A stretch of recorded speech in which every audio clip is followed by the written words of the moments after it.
Good morning, stream. How we doing? Hello, hello.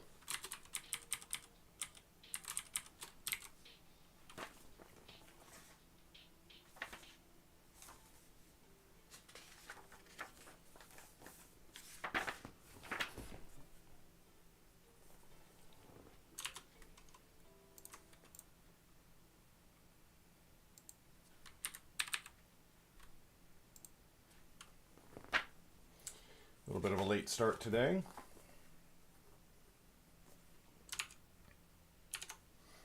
Morning, Lady Temeraire. How you doing?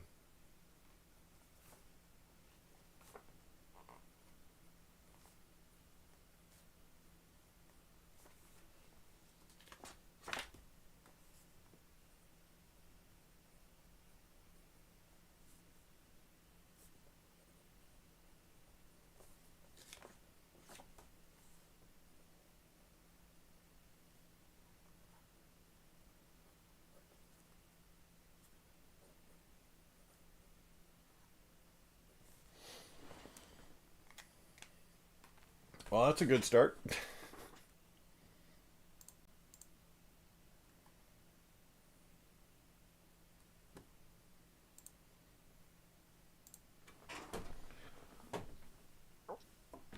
Oof.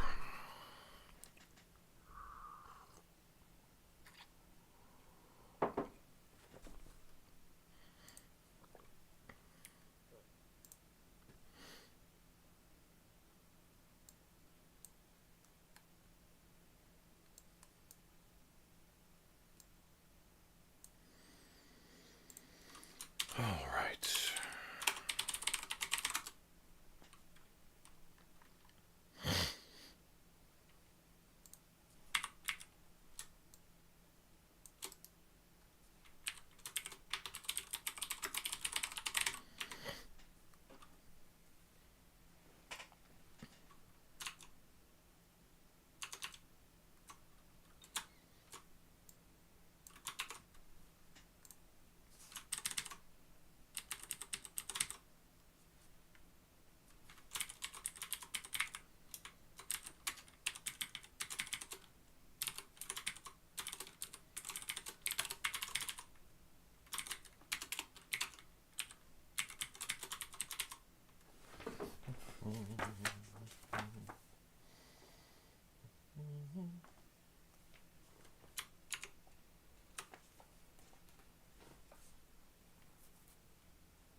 Okay, we've got about 8.5 hours of recording time left.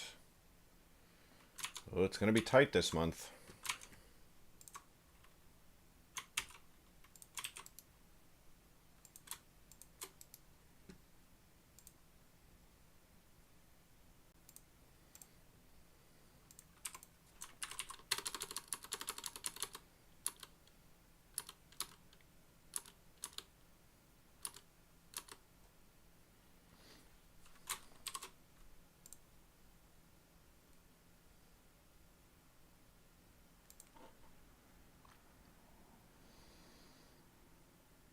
Yeah, I hear you. I've been Twitter doom scrolling the last couple of days, and I think I might need to take it off my phone. I'm in a huge quandary about whether I should make a video about it tomorrow. I don't want to, but I kind of feel like I should. But is that really going to help? Who knows, right? Ugh. Anyway. All right, let me get the booth set up here.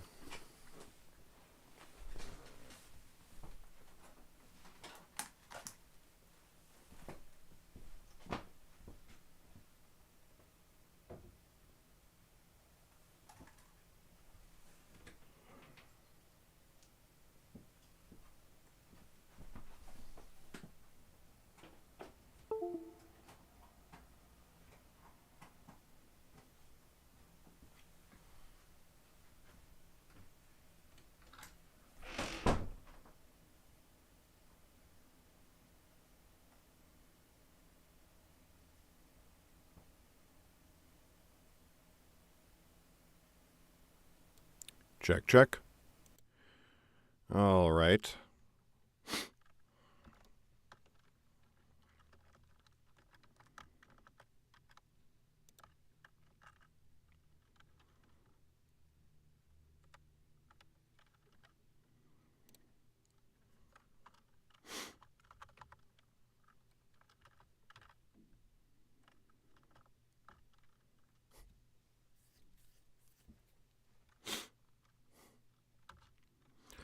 Okay, Yerrin, recording day 13, beginning as always with 30 seconds of silence, starting now.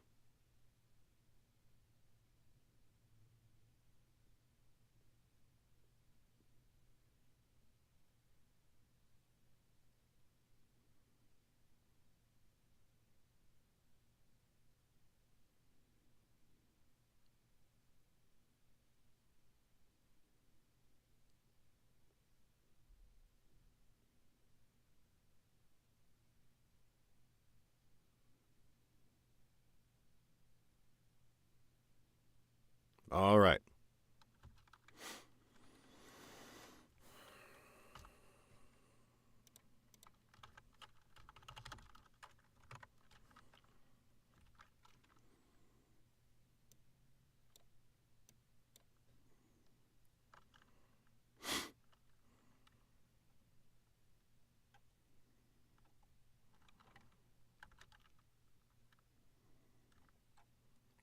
All right.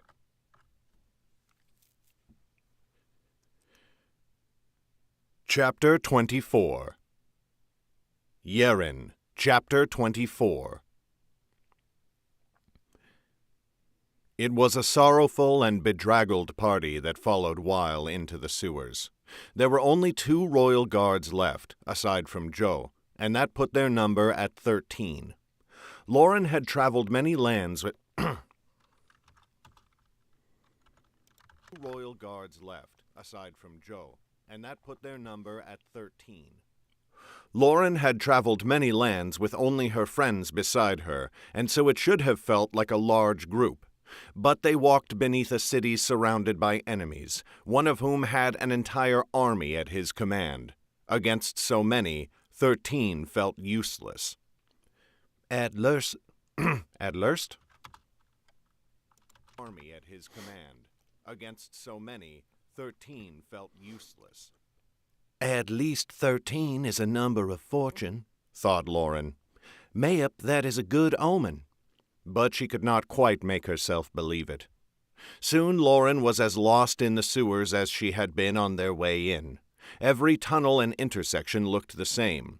Occasionally there was a short slope taking them up or down, but that was the only difference in the midst of their long, trudging walk. But Weil clearly knew where he was going. The smuggler never paused, turning at once every time they came to a branching in the tunnels. Carrie dropped back to walk beside Lauren. How can he know where we are? Wrong voice.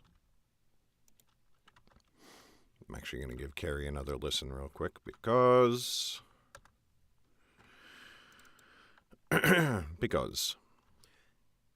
I was not following you. You serve the High King. I hoped, but I could scarcely believe. Into a branching in the tunnels. Carrie dropped back to walk beside Lauren. How can he know where we are? She whispered. Everything looks the same to me. Lauren shrugged. He knows the place well, the same way you know the streets of the city. Yet the city is made up of buildings. They look different. Down here, it is just the same dreary stone walls over and over again. You may see it that way, said Lauren, but Weil sees it differently. I come from a forest. If you were to visit it, you would likely think that every tree looks the same. But I knew every tree in the woods surrounding my home, and even when I passed beyond the places I knew by heart, I knew the signs to look for. Where moss grew on trees and the way certain plants leaned to catch the light.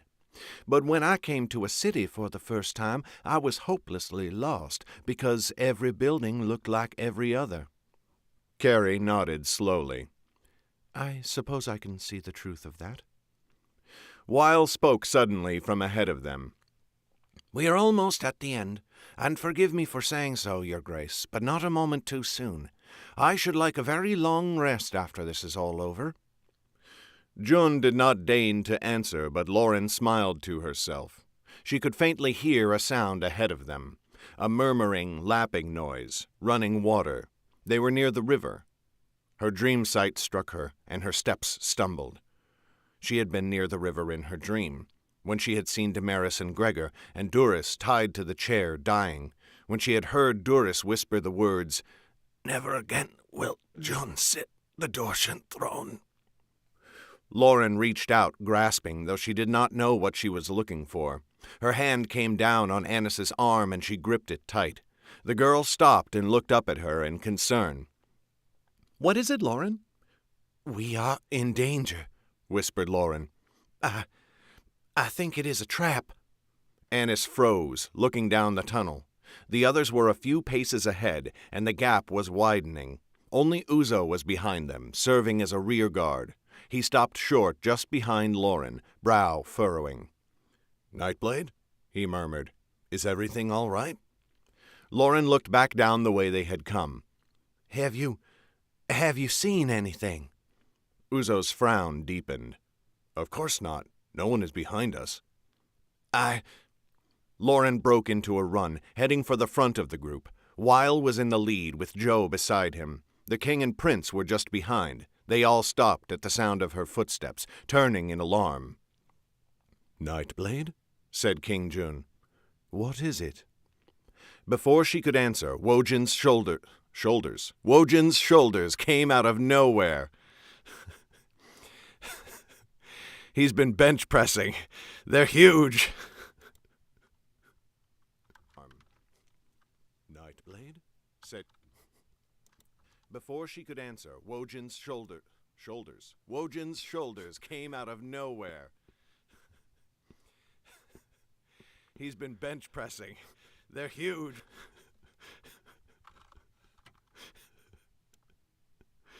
Oh my God. I gotta.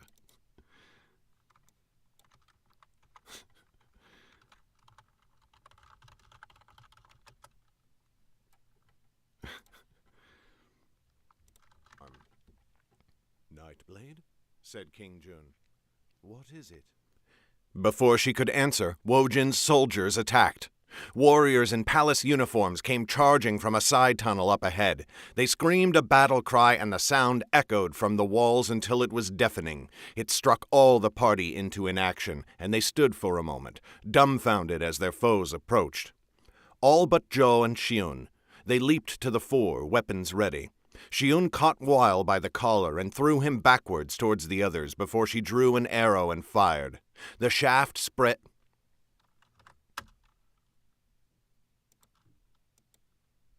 By the collar and threw him backwards towards the others before she drew an arrow and fired. The shaft sped true, plunging into the chest of one of the soldiers. It pierced the chain, and the woman went down with a scream. Zhou lifted his sword and met their enemies with a roar. That broke the spell. Jun's other bodyguards mustered themselves and joined their commander with a shout. Thankfully, the tunnel was narrow enough that the three of them could hold off the enemy fairly well, and even better once Uzo came forwards to aid them. The mystic's spear was shorter than most, but it was longer than the swords of their enemies, and he used it to deadly effect, thrusting and withdrawing over and over again as his foes struggled to reach him. But past the fighting, Lauren could see a figure that towered over the palace guards. There was a light farther down the tunnel, and it put him into silhouette. There was no mistaking.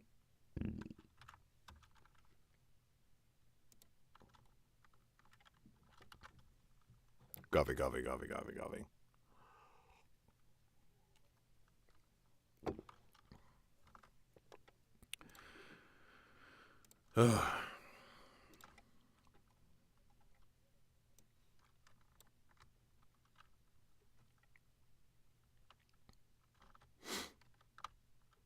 Palace guards. There was a light farther down the tunnel, and it put him into silhouette. There was no mistaking the breadth of his shoulders, the power in his arms. The way he always loomed over me from the doorway in his chambers, thought Lauren. And even shrouded in darkness, she could see the hateful glint in his eyes. Gregor was here. Lauren's limbs shook. The dream sight left her nearly unable to move, but somehow she stumbled forwards, seizing King Jun's arm. He jumped at her touch. "Your Grace," she could barely force the words out. "We must get you away. The way out is through them." They're way too quiet for this battle scene. "Your Grace." Somehow she stumbled forwards, seizing King Jun's arm. He jumped at her touch. "Your Grace," she could barely force the words out. "We must get you away." "The way out is through them," he said. For the first time she heard true fear in his voice. Now he was in the midst of a battle, not planning one from afar. But Lauren could not take pleasure in his sudden terror. Not now. Not while her friends' lives were in danger. "We cannot get out that way," said Lauren. "We must go back to the city." Without waiting for him to answer, she dragged him away from the fighting. Joe and the others were being forced back slowly. Lauren had a feeling that would happen much more quickly once Gregor finally reached the fray. For now, the giant seemed content to press forwards at a measured pace, taking his time. "Why is he not attacking?" thought Lauren. "He must see that I am escaping with the king." More cries sounded out, not towards the fighting, but from behind them. Lauren froze. From the tunnels leading back towards the city, Lauren saw more palace soldiers come charging at her. "No." They were surrounded. There would be no escape. Her dreams had been wrong all along, or she had misunderstood them. No escape. No escape. Her dreams had been wrong all along, or she had misunderstood them. She would not fight Gregor within the palace. He was here for her now. All her decisions had led to him in the end. The soldiers were coming. They were only a few paces away. Shion had fallen back, placing herself between Lauren and the approaching Yerrins. Jem was by her side, his sword held forth, terror in his eyes. Annis clung to Lauren's arm. And yet, her dreams had shown her more than just Gregor. She looked around, seeking something. Did she know this place? Had she seen it? The man in black had taken her here, and once he had her here... Yes, there was a small opening. It did not even look like another tunnel, just an alcove, but she had seen it before. "To me!" she cried, putting every bit of her strength into it.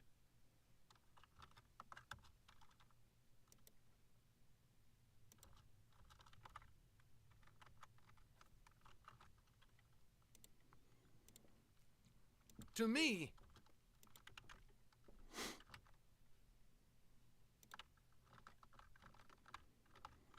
"4. To me!" she cried, putting every bit of her strength into it.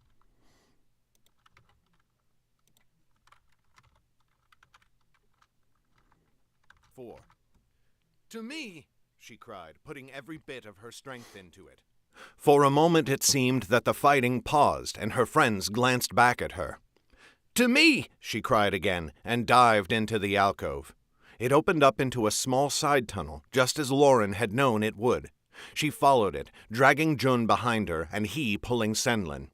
Behind, the others followed one by one. Lauren glanced back, squinting to see in the dim light. Joe and one guard were the last to enter the tunnel. The other guard shoved his commander on and turned, holding the alcove against pursuit. Lauren pressed on. Soon the side tunnel opened into a wider one. It was clear, but Lauren could still hear soldiers shouting. They would wrap around soon and find Lauren again. "We have to keep moving," she cried. Taking her own advice, she pulled June further down the tunnel. She thought she...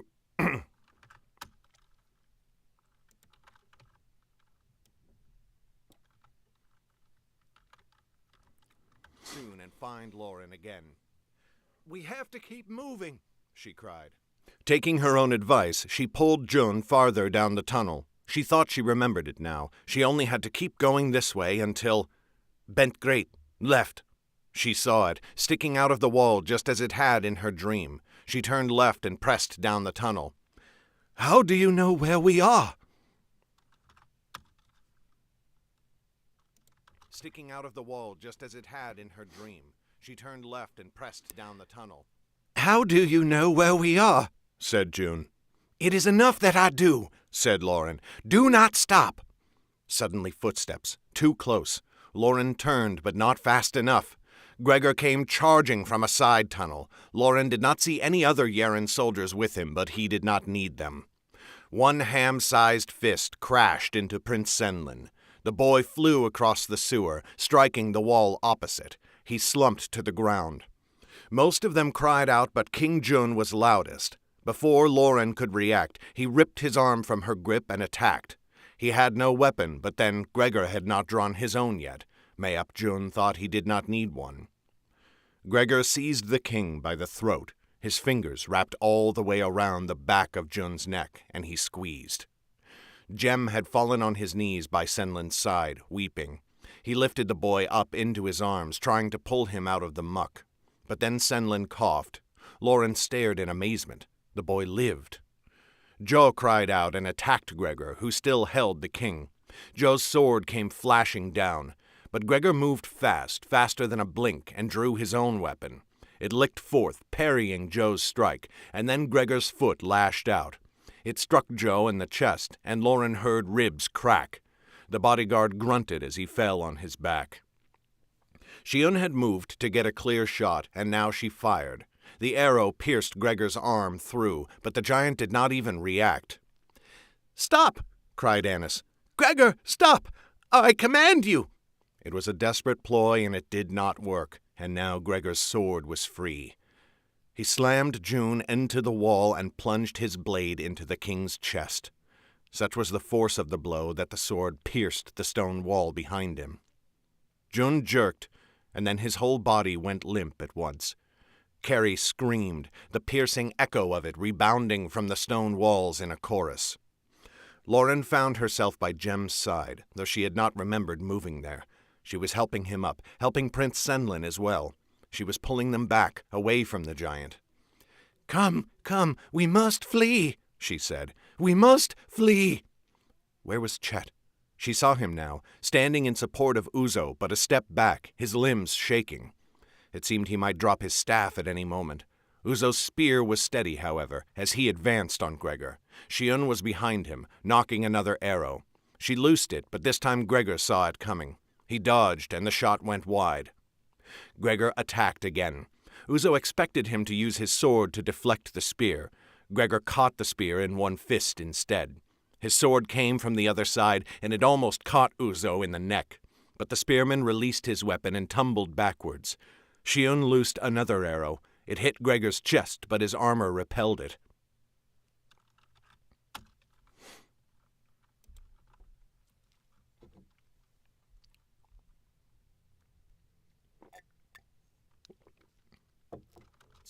Shion loosed another arrow. It hit Gregor's chest, but his armor repelled it. Gregor flipped the spear around and threw it at her. Shion dodged, but too slow.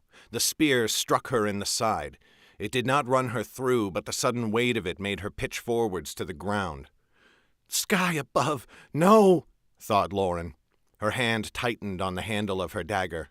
Something coursed through her. Not courage. Courage? Not courage. Coral. Above. No! thought Lauren. Her hand tightened on the handle of her dagger. Something coursed through her. Not courage. Not fear. Fury. She readied herself. Gregor was still distracted by Uzo and Chet. She could... More battle cries sounded. The fury guttered in Lauren's heart as she turned. More guards? Lauren's could not even defeat...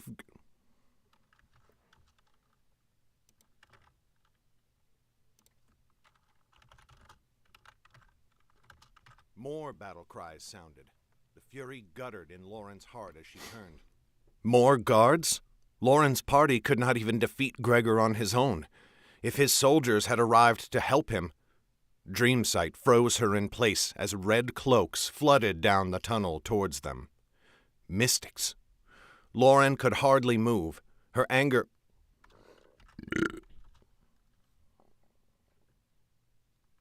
place as red cloaks flooded down the tunnel towards them. Mystics. Lauren could hardly move. Her anger was gone, replaced by the terror of dreamsight.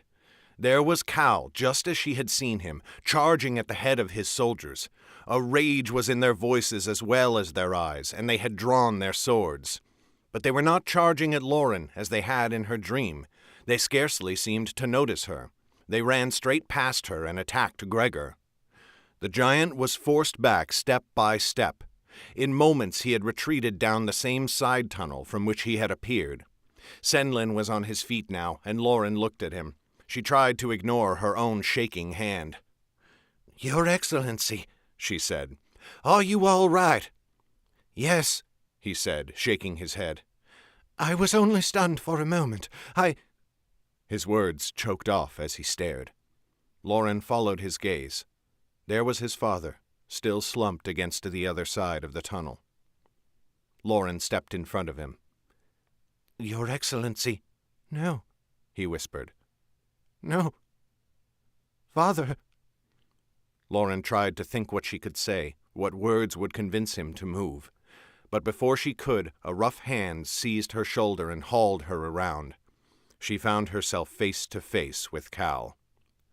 The Grand Chancellor's expression was a mask of carefully contained rage. Lauren could sense it in the way his eyes flashed, the way his fingers squeezed down on her shoulder. His red cloak was wet in places, and Lauren realized his fight had begun long before he found her little party here in the sewers. "Girl," growled Cal, "get your misfits out of here. Follow Jormund." Jormund, thought Lauren. And then the big man was there, tall and wide, though nowhere near so large as Gregor.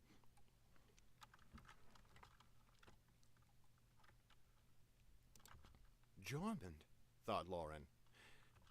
"Misfits out of here. Follow Jormund." Jormund, thought Lauren.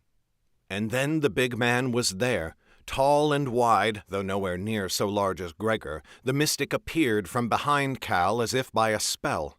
He gave her a brief smile, though there was a grimness to it that looked strange on his jovial face.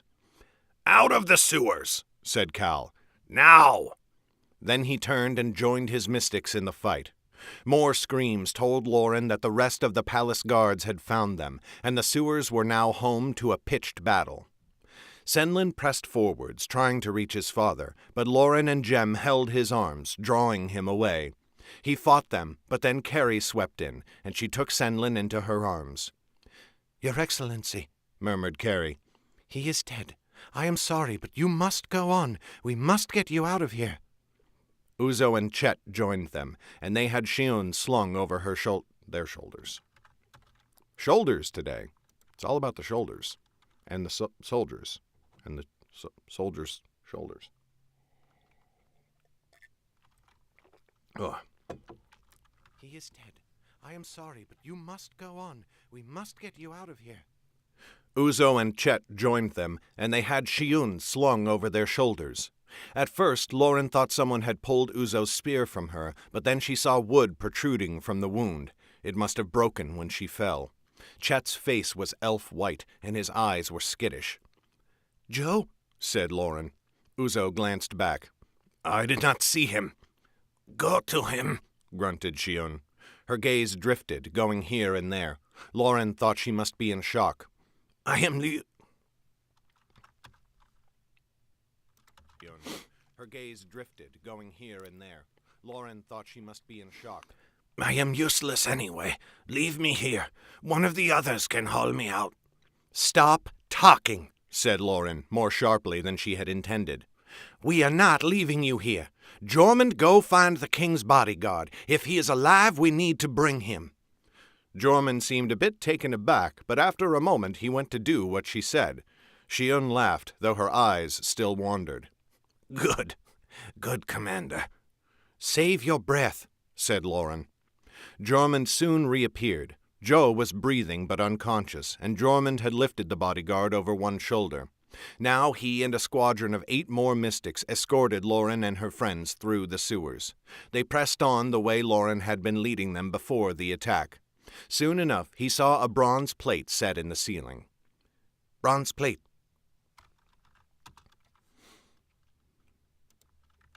Bronze plate. Hello, I am Naya. Hello, Nightblade. Leading them before the attack.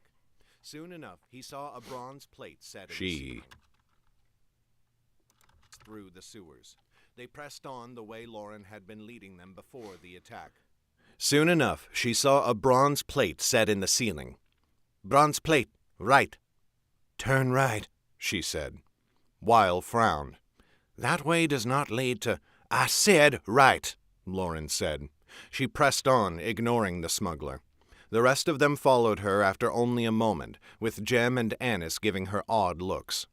But Chet was not looking at anything at all. Lauren was growing worried. He seemed on the verge of collapse. Let me take her, she said. She lifted Shion's arm from Chet's shoulders and draped it across her own. Chet did not even try to argue, but only followed along, mute. Soon they reached the door that Lauren knew she would find. Jormund set Joe down and rammed his powerful shoulder against the door, but it did not budge. You will need my help, Lauren said quietly. After all, the man in black had needed it, in her dream.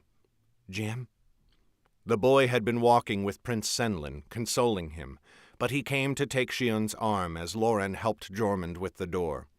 It opened, and Lauren was struck by the smell of sweet, fresh air. It is a good thing you learned the sewers while you were here, grunted Jormund. We would have had another fight if we had gone the way I planned. A good thing indeed, said Lauren. She did not meet his eye as she led the party back into Danfon.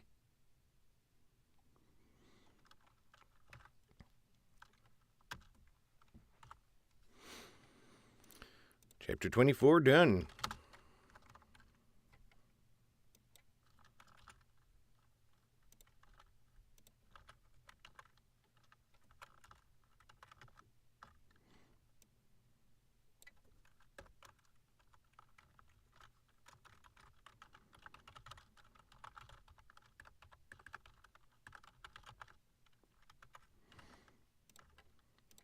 I gotta go refill my coffee real quick.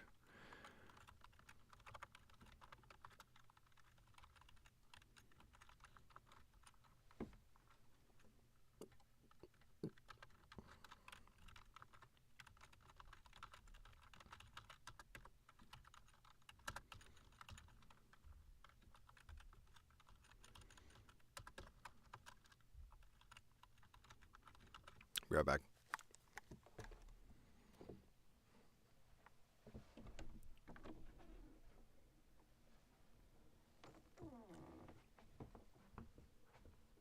How long have you been sitting here? Just a minute. You know that stream can see you, right? Anyway, I gotta refill my I coffee. don't know if I did anything weird. I hope you didn't. Did I pick my nose? Okay, come on.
Ooh, it is hot in this booth. God damn.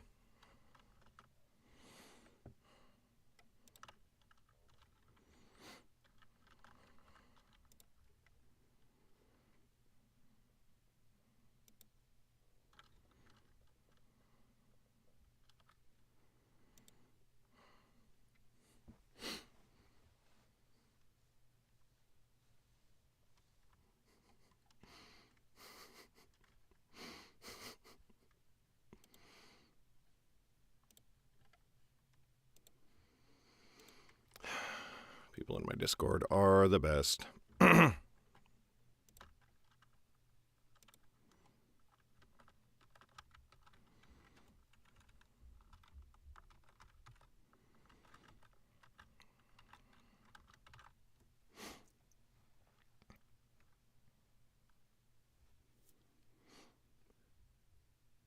Chapter 25. Yerrin, Chapter 25. Lauren's party hurried through the city, following Jormund's directions. Now that they were out of immediate danger, Lauren found herself wondering at the man's presence. She had no idea how Cal had found them there beneath the city, but she was even more confused that he would bring Jormund with him. That they were out of immediate danger, Lauren found herself wondering at the man's presence. She had no idea how Cal had found them there beneath the city, but she was even more confused that he would bring Jormund with him. The large mystic had been in Lauren's party when she searched for Damaris in the kingdom of Feldamar, and she had sent him back to Cal with, in essence, a message that she was disobeying orders. She had half expected Cal to station Jormund in some remote outpost in an outland kingdom, certainly not to bring him along on a rescue mission. But there was no time for a reunion now, and Lauren doubted their meeting would have held much cheer in any case. King Jun was dead. They had managed to rescue Senlin, but this was still a disastrous blow. The renewed purpose she had found in Danfon seemed to have fled. What were they doing here? What could they do? The city seemed lost, and now they could not escape it. The terror of their situation wrapped around her like a shroud, threatening to choke her. The others seemed to feel the same, but Chet was taking it harder than any of them. As they walked, he kept looking wildly in every direction.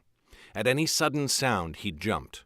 The rest of them were trying to maintain at least some semblance of discretion, though that was hard with their wounds and the filth from the sewer that still covered them. But Chet was like a signal fire to any observer that something was wrong. "Chet," said Lauren quietly, "you must calm yourself. You will draw too much attention." He did not answer. She was not certain he had heard her. After what felt like an eternity, Jormund stopped outside a tavern. There was a door in the side, and he opened it to reveal a short staircase leading down to the cellar. Lauren and Uzo hauled Shiun down the steps behind him. There were many more mystics below, and several of them came forwards to help, pulling Shiun away from Lauren and Uzo to help her. "Chet!" The panic in Annis's voice made Lauren's heart skip, and she whirled as she heard a body hit the floorboards. Chet sat against the wall, hands balled to fists in front of his face. Lauren fell to her knees beside him. "Chet, what is it?" she said, her words fast with fear. "Were you wounded?" She tried to pry his arms away so she could see if he was bleeding anywhere, but Chet shrieked and drew away. "Do not touch me!" Lauren fell back on her rear, hands raised. Her eyes smarted as tears sprang into them. "I am sorry," she said quickly. "I am sorry. Are you hurt?" It was as if he could not hear her. He took deep, heaving breaths, his chest rising and falling like ocean waves. Suddenly he turned and vomited on the floor. "Here," said Jem. The boy knelt by Chet, pounding him on the back. Chet groaned and heaved again, but nothing came out. "Here, you are all right." Jem spoke softly, gently. It reminded Lauren of the sewers of Cabris, where he had used soothing words with Annis, trying to coax her out of her fear. He stroked Chet's back gently. "Get up, girl." Cal's growl drew Lauren back to herself, and she shot to her feet. The Grand Chancellor stood before her, though she had not heard him enter. She was a few fingers taller than he, but she did not feel it now. His eyes blazed with fury, and their long flight since the sewers had not quenched his rage in the least. His nostrils flared in and out with each breath. She half expected him to spit in her eye. "I have had it far past the bounds of patience with you," he said. "Darkness take the first day you came to Ammon. If I had known what a fool, what an incomprehensible idiot the High King had sent me, I would have sent you back to the seat on the first available ship. You spurned my orders to hunt Rogan. You pursued Damaris and then lost her. And now an entire kingdom has joined the rebellion because of you. Shame had flooded Lauren from the moment she saw Cal. She had been living with it since even before they came to Dorsey, when she chased Damaris across the kingdom of Feldamar. And during all their pursuit she had shoved that shame away, thinking that she could assuage it if she could only complete her mission before Cal found her, as he must surely mean to do. But he had failed. She had failed. Who failed? Who's to say, really? What is failure? Complete her mission before Cal found her, as he must surely mean to do. But she had failed, and now he was here. Yet even in the depths of her embarrassment, anger rose in her breast at his words now. "That was not my doing," she found herself saying, almost before she could think to form the words. "Damaris clearly set this in motion a long time—" "Be silent!" he roared, loud enough to shake the walls. And Lauren obeyed. His was the voice of a battlefield commander, and it held incredible power when he was this close. Her legs grew so weak that she was surprised she could still stand. "Do you think me a fool? I know the Dortian rebellion was not undertaken overnight. Indeed, I heard rumors months ago that such an action might be afoot. Do you want to know why Damaris thought she could pull it off?" Lauren did not answer. She did not trust herself to. "Because the Mystics left Danfon. The moment I learned you had come into Dorsey in pursuit of Damaris, I sent word to the Grand Chancellor of the Mystics in this kingdom. She pulled her soldiers out of the capital to find you and Damaris both, but that was just the opening the merchant needed." Now he did spit, a fat glob of phlegm that splashed on the floor next to her boot. "The High King made a mistake the day she let you enter her service, but no greater than mine in ever believing you were worthy of the honor." Tears had already been in Lauren's eyes. Now she could no longer restrain them. But she kept her face calm. Her lip did not tremble, and she did not sob. Thin drops merely leaked from the corners of her eyes, one at a time, racing to lay little tracks down her cheeks. She still could not bring herself to speak, and so it was with great relief that she heard Annis answer instead. "I do not know that that is the case, Grand Chancellor," she said slowly. "I know the mystic force that was once in this city. They would not have been significant enough.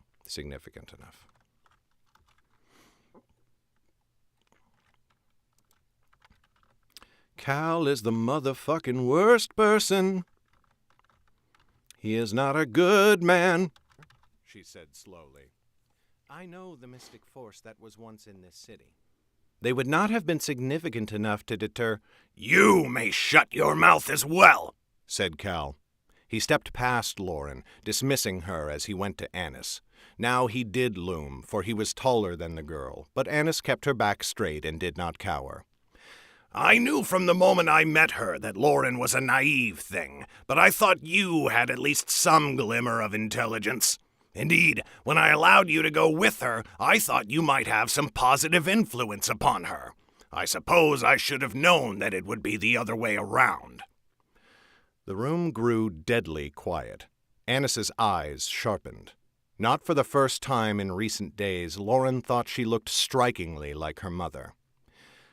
"I told you this in Ammon," she said in an icy voice, "but you have never let me do anything, Cal. I have merely on occasion deigned to assist you in your efforts. But then I thought you were an honorable man. I am less convinced of that now." "For all the good your help has done us," said Cal. "If we gained any advantage by your advice, it is lost. We managed one step forwards, but now we have taken 2 steps back." "Some very pretty dances begin that way," said Jem. The boy's mouth shut with a click of his teeth, his face going pale and his eyes widening. Quick as a landslide, Cal whirled on Jem and snatched him up by the tunic. Lauren stepped forwards to pull him away. "That is enough!" cried Prince Senlin. Cal paused. The prince came from where he had stood in the corner. He wore a look of fury to match Cal's own, though his stance was a bit more composed. "Unhand him at once, Grand Chancellor. You have made your point and more, but if it were not for the Nightblade, I would surely be dead, and Wojan's grip on Dorsey tighter than it is already. Whatever the Nightblade did before she and hers came to the capital is none of my business. But you are all in my kingdom now, and I am its rightful ruler. They serve me well, as they served my father, and they have my favor. If you care about restoring order and righting what wrongs have been done, you would do well to focus on that and stop this pointless ranting. You may think it does some good, but I am more inclined to believe it is only for your own pleasure." Jem stared at the prince with wide and worshipful eyes. Everyone else in the room had gone still. Lauren noticed Uzo looking at her, and the spearman arched with wide and worshipful eyes. Everyone else in the room had gone still. Lauren noticed Uzo looking at her, and the spearman arched an eyebrow. Lauren wondered if Cal would dare to turn his ire upon the prince. The king now, she supposed. After a long, scowling silence, Cal finally turned away. "Very well, Your Grace," he muttered, but his turn only made him face Lauren again. She stiffened. Cal thrust a finger at her, and though his voice returned to some semblance of normalcy, she could hear the barely contained fury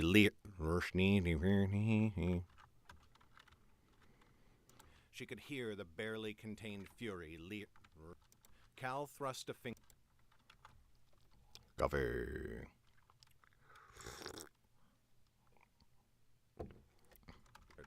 But his turn only made him face Lauren again.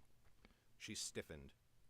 Cal thrust a finger at her, and though his voice returned to some semblance of normalcy, she could hear the barely contained fury lurking beneath it. "You are to take no action, not even the most insignificant, without telling me first. Anything more consequential than voiding your bowels requires my explicit approval. If you test me, I will pack you in a crate with straw and ship you back to the seat to answer to the High King herself. You will do nothing but what I tell you, and you will do that the moment the order passes my lips." Lauren felt a twisting, evil feeling inside her. She recognized the tone of Cal's voice, one full of threats both explicit and implicit, promising greater harm than he would willingly speak of in front of so many witnesses. It was the same tone her father had taken with her for most of her life, and she felt a part of herself closing off, just as she had with him. But Lauren was not the same girl who had left the Birchwood nearly a year ago. She felt a sense of rebellion in her heart that she had never been able to muster with her father. So while her expression grew neutral and her hands went entirely still, her heartbeat thudded louder in her ears, and she felt a burning desire to get away from this man, to disobey him, to defy him. She said only, "It will be my pleasure to do as you command, Grand Chancellor." Cal studied her eyes for a moment. What he saw there must have satisfied him, if it did not entirely please him, for he nodded with a grunt. "Very well," he said. "Tell me everything you know, all that has taken place since you came to Dorsey, and especially what you have done here in the capital." Lauren glanced at Annis. The girl understood at once and stood beside her to help deliver the report. Together they gave a full account of all that had happened on their long road since Dahab. For his part, Cal listened and did not interrupt, for which Lauren was grateful. It made it easier to maintain the veneer of courtesy that had settled over her. She did not trust the anger in her heart. In one way she welcomed it, for it was a more powerful feeling than the weakness she had always felt in the presence of her parents. But she feared that if she unleashed it, Was a more powerful feeling than the weakness she had always felt in the presence of her parents. But she feared that if she unleashed it, it would come out in a storm that might irrevocably damage her already tenuous relations with the mystics and the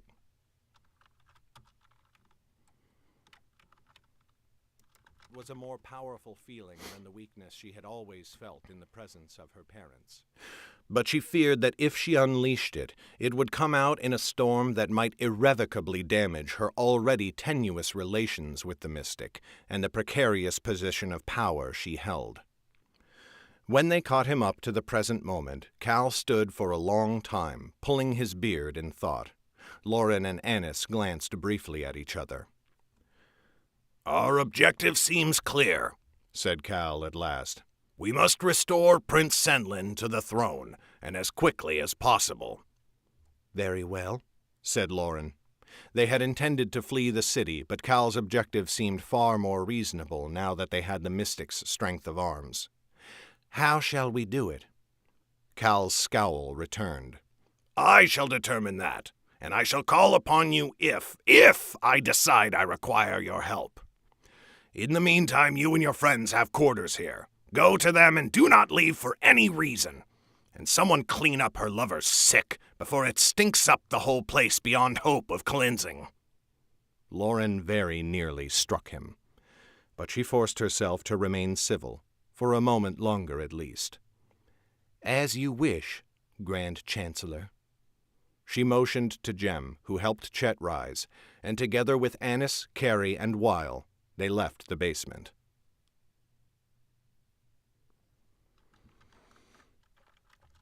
Okay, I'm running super late. I gotta go take the kids to the bus. I'll be back in about 15 minutes. I will leave you with some autumn orange to keep you company. Bye.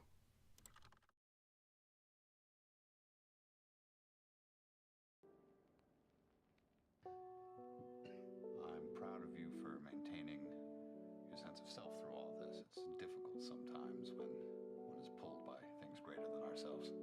You said you commune with the mother. I do. Yeah. Is it a two-way thing, or are you just putting yourself out there and seeing what comes back? Very much a two-way thing. I mean, there's no way. Nature isn't separate. We're part of it. We communicate with the world every day, with every breath, every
Come in here a second. I want to talk to you.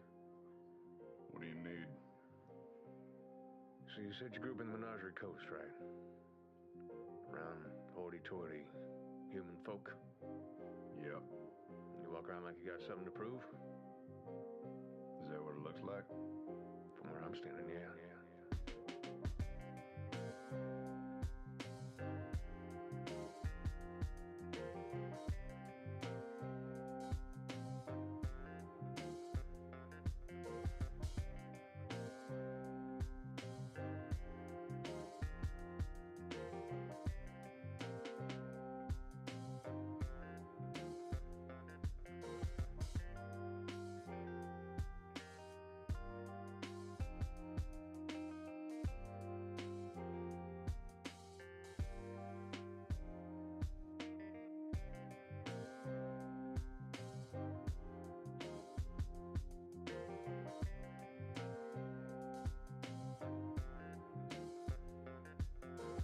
Let me tell you something. They don't matter. Yeah, we got a history. Some of us, we don't let that blood rule us, huh? I know you feel the anger there every now and then, but don't let them define you. What blood you talking about? Well, this blood.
Blood that we came from.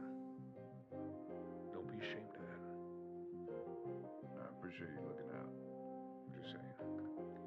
Just be confident in who you are. Don't try and prove anything. And try not to let the hate get to you in here. I'm sure we'll see each other again. Warsh.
Nope, sorry. I just,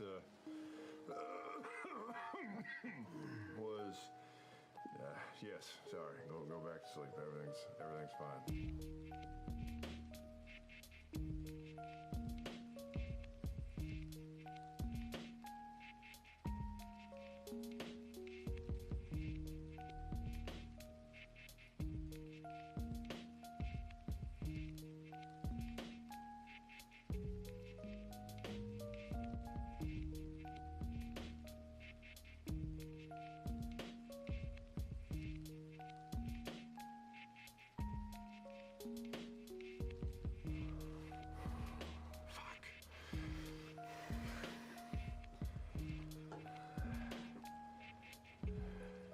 It's all right. It's fine.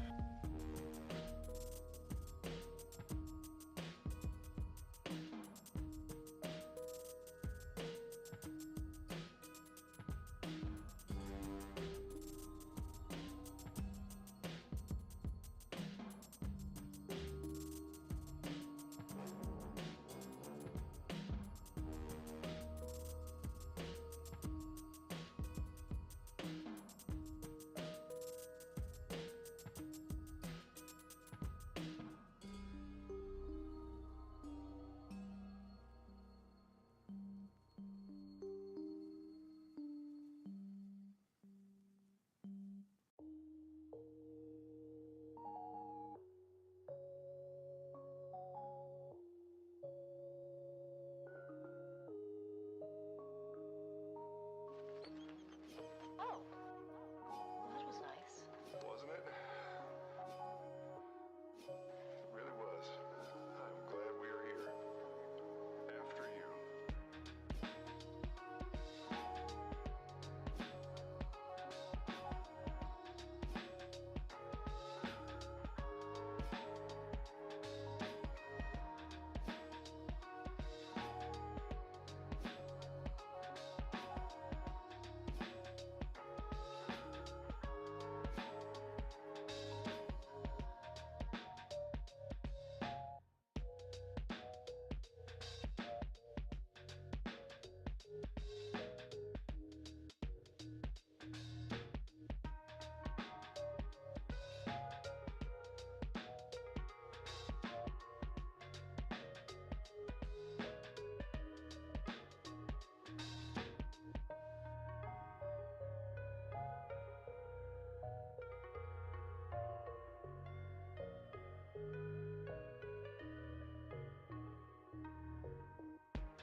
I've seen some orcs do some terrible things.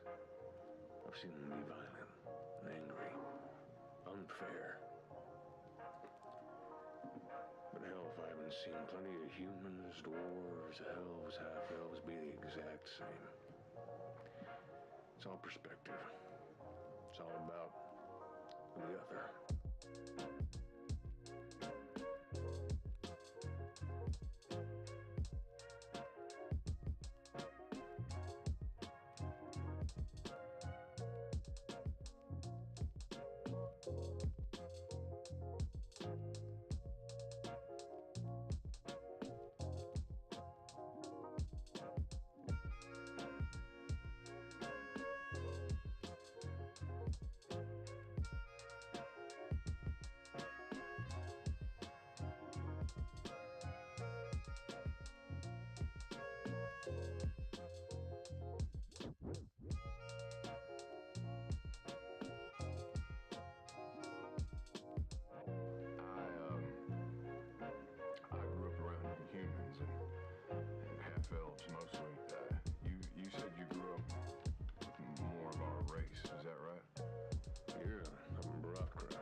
tougher for us up north. I'll keep that in mind.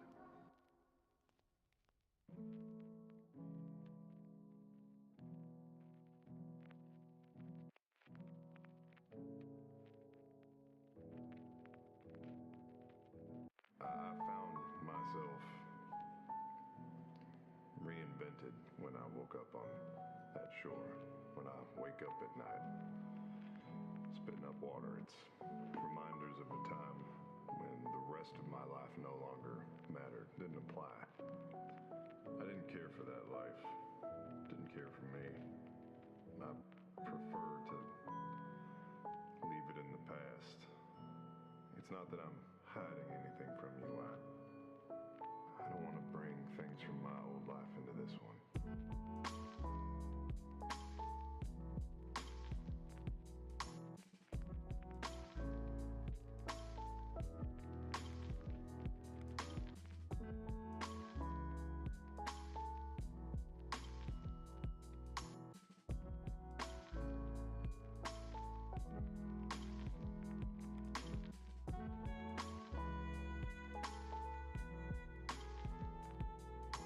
If I would have my way, none of you would ever know anything about who I was before, and I mean that.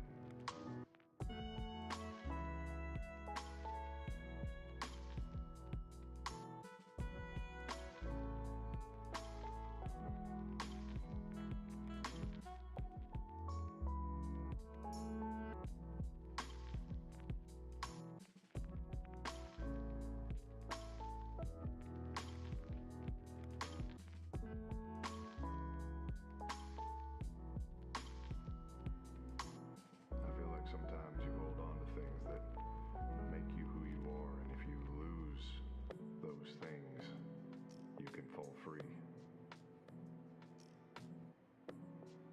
I have had those same thoughts for a long time. We can remake ourselves into something better. Yeah, that's what I thought I was doing.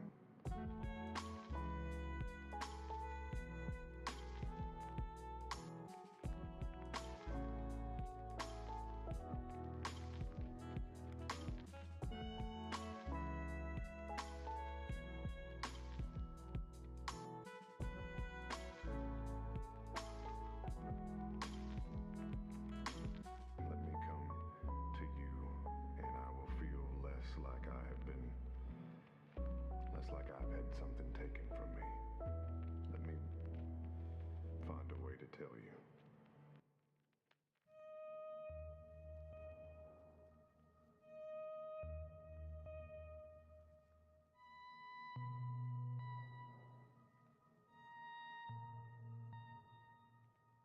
Your sleep slowly fades. Your body cold with a biting wind that cuts through you. Not wind, a chilling current. You open your eyes and see nothing but shadow, and your arms move sluggishly against the familiar, icy waters that portend the prying will of your patron. Your heart rate begins to race and jump, knowing what this brings, and as that fear wells up in your throat, you hear the familiar voice call from the darkness.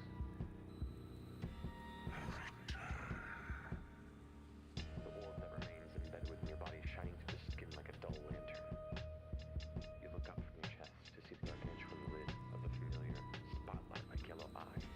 Try and look to the right or left, but you are locked in on this singular slitted pupil. You're unable to turn away. The panic begins to build, the voice says.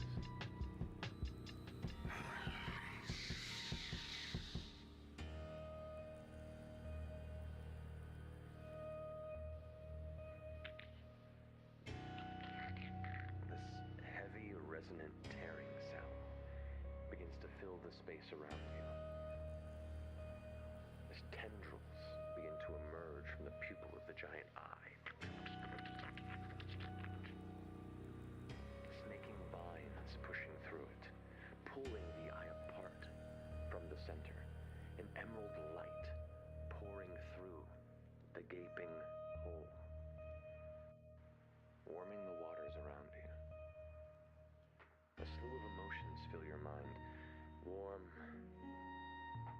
amorphous but comforting and evoking ideas that become words. Come with me, child. Come with me, child. Come with me, child. Come with me, child.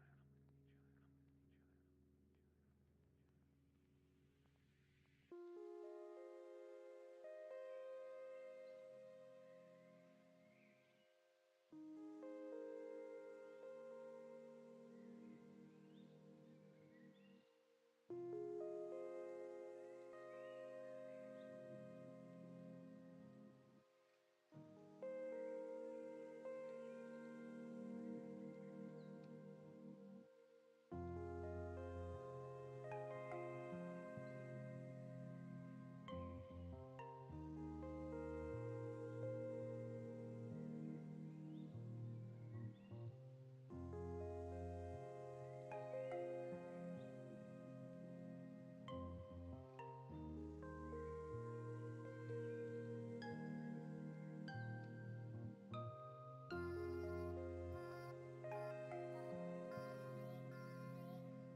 Without force or pain, warm, cradling sensations as you're removed from the nightmare Ukatoa, settled within a small chamber of tangled leaves and roots. Within this mass of vines and green, you swear you can see a face, a female, motherly, her eyes closed. The thoughts and emotions enter your mind once more. The words come to you interpreted. The womb I grant, but withers without faith. His will shall find you again. But until it does, rest.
And the darkness takes you for the remainder of your sleep.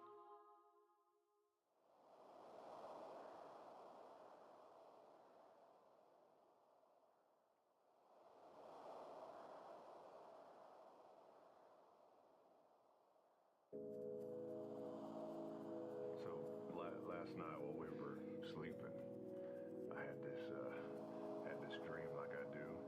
And, Really? Yeah. Except, unlike the previous times where I've seen an eye and I felt cold and there's been darkness, I felt warmth.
you do to connect with her?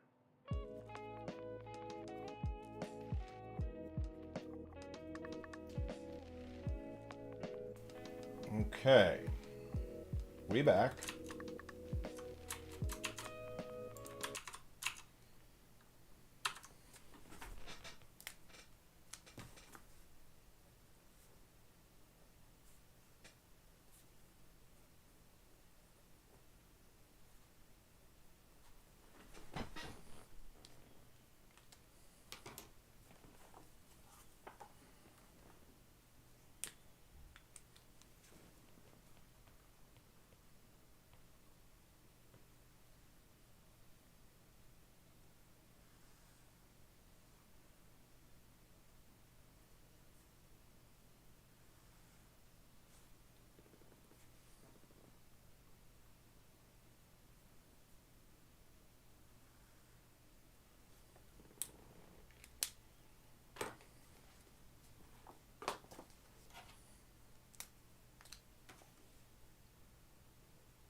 Ba, ba, ba.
Okay.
Let's get back into it.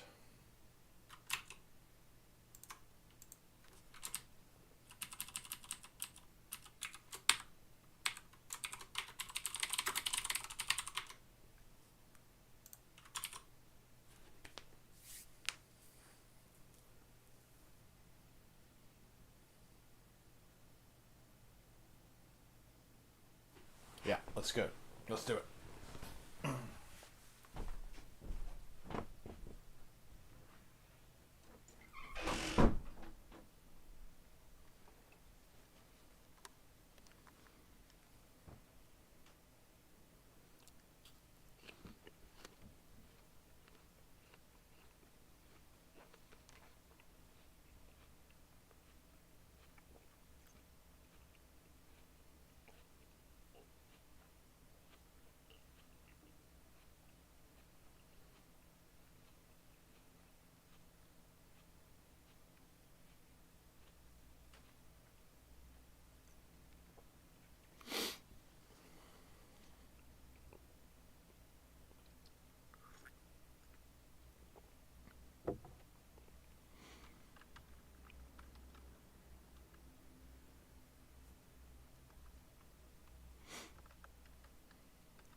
Chapter 26. Yerrin, Chapter 26. They had been given 2 rooms, with not quite enough beds between them. Lauren led them all into one, but Weil excused himself to the other, claiming he needed a moment to recover from their flight and their battle. Chet took little note of Weil's departure and collapsed on one of the beds. He rolled away from the others to face the wall, his arms wrapped around himself and his legs curled up. The rest of them sat morose in a circle in the room's opposite corner. None of them looked at each other, but only stared at the floor. Carrie was the least downcast among them, but even she seemed subdued, a far cry from her usual self. At last she seemed to muster some bit of humor, for she looked up with a little smirk. "That Cal certainly seems a pleasant fellow." Lauren barely managed a snort. Jem picked at the threads of his trousers with a fingernail. "Yes, mayhap that was an ill-timed quip," mumbled Carrie. "I am stifled in this room," said Lauren. "I need to get some air." She got to her feet. Annis looked up at once. Hold on one sec.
Sorry, my wife started a conference call.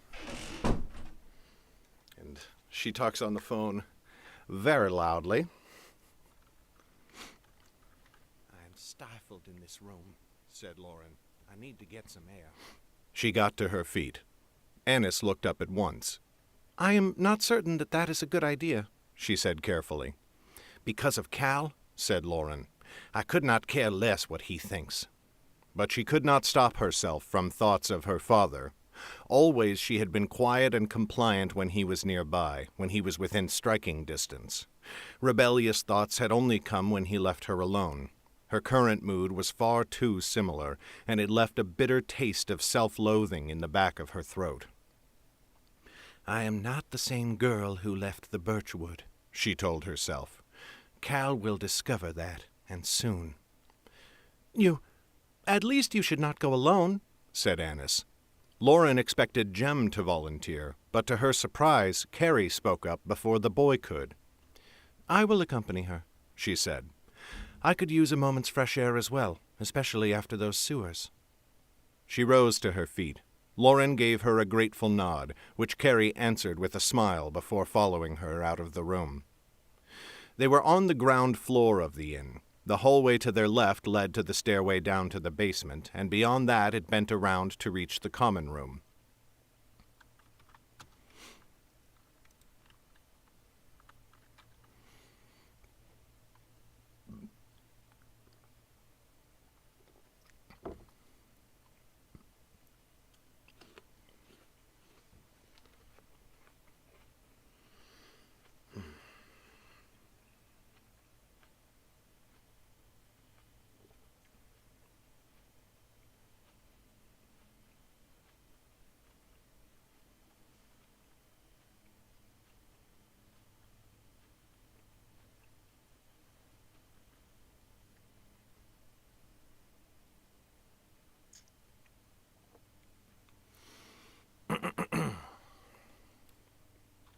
Led to the stairway down to the basement, and beyond that it bent around to reach the common room.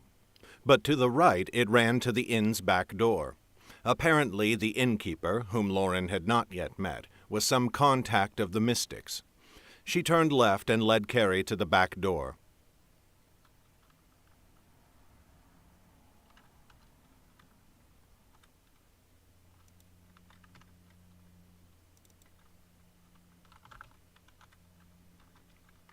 The innkeeper, whom Lauren had not yet met, was some contact of the mystics.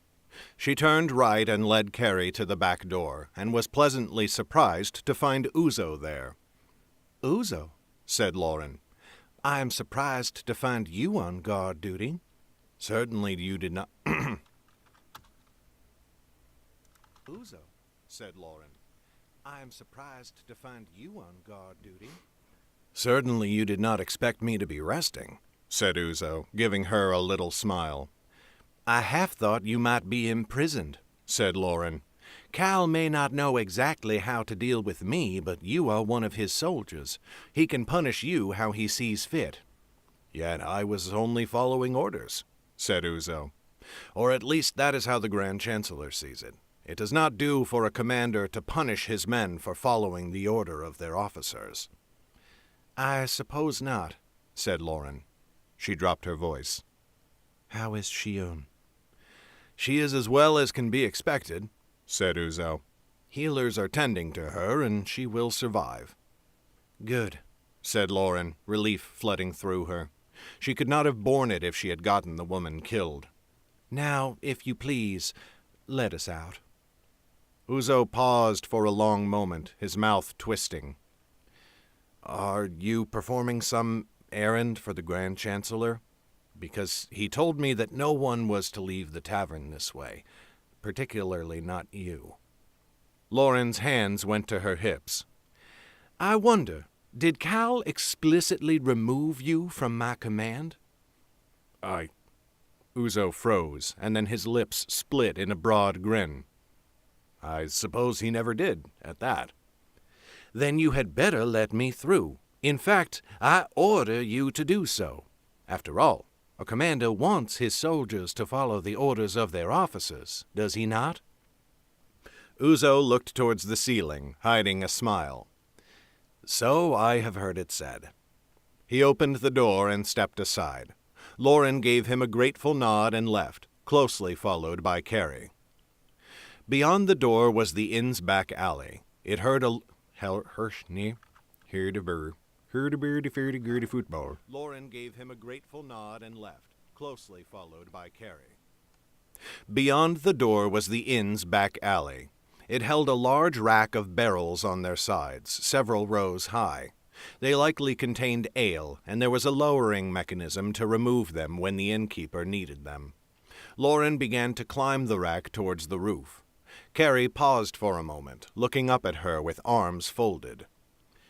"You are overly fond of rooftops, I feel," she groused. "They are a wonderful place to get fresh air," said Lauren. "And that is what we came for, is it not? Come on." Carrie grumbled, but she followed Lauren up. Soon they sat on the edge of the inn's red tile roof, their feet hanging off into the empty air. It was nearly sundown, and the sky was a brilliant orange above them. Night's chill had not yet come, and the air was quite pleasant for winter. Lauren tilted her head back, breathing deep of the crisp, fresh breeze. A part of her realized that the rooftop was exposed, but the far greater part of her did not care. She would not remain cooped up in an inn where, even when he was not present, Cal loomed over her shoulder.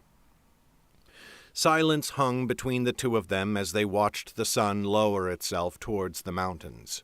In the end, Carrie broke the quiet, speaking carefully. "I would guess that you do not feel particularly proud of yourself right now." Lauren snorted.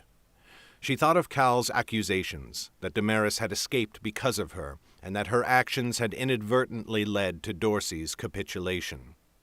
She was not entirely sure she believed it, but then again she had long ago accepted that such politics were far beyond her scope.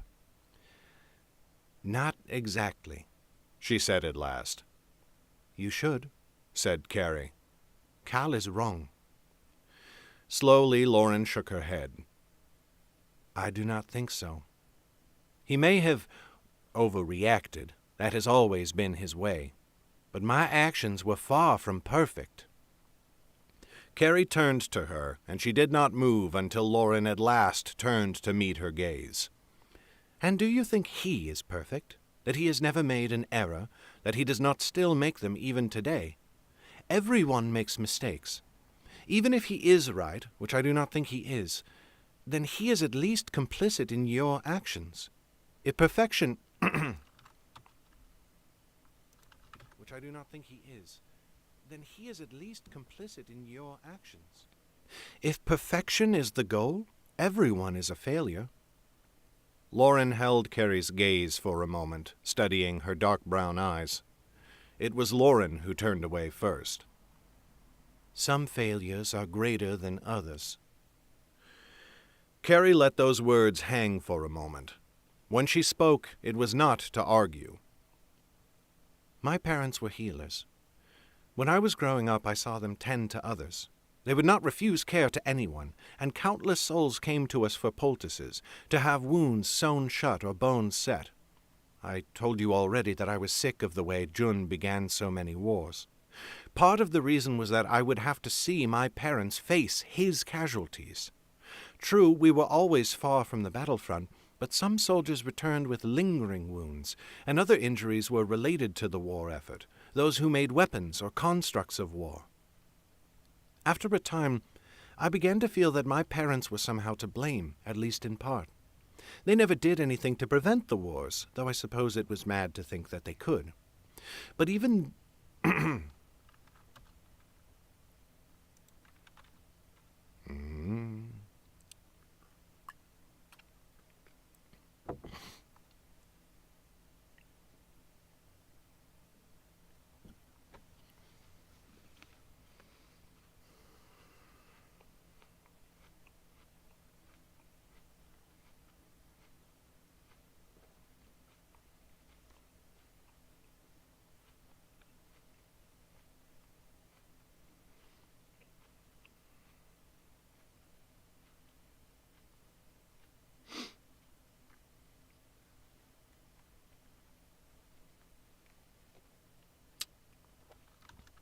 they never did anything to prevent the wars, though I suppose it was mad to think that they could.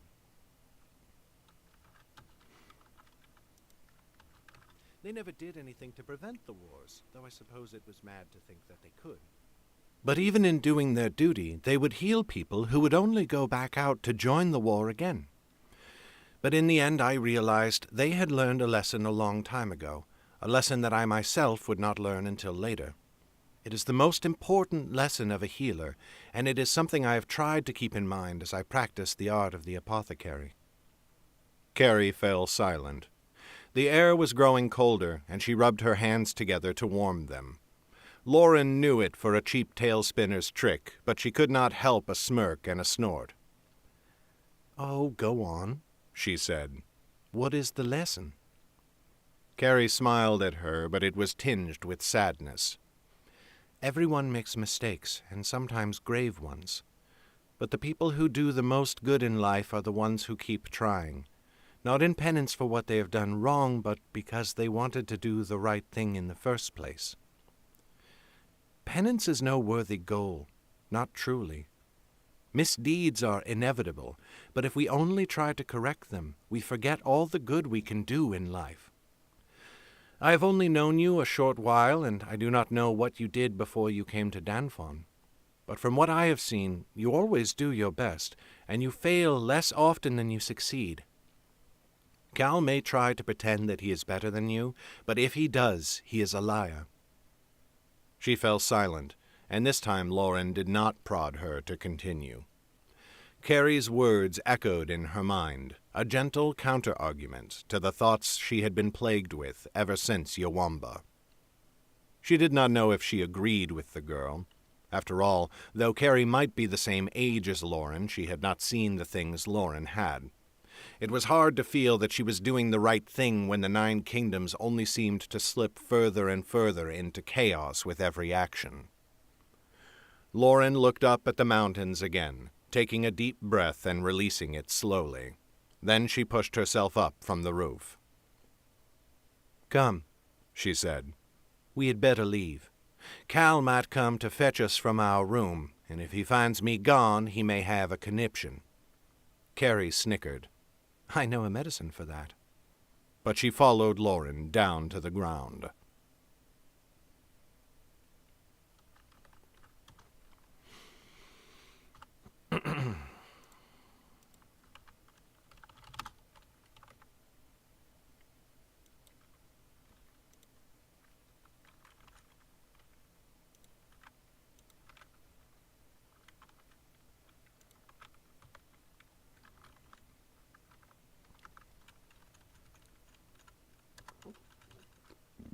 Excuse me.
Chapter 27.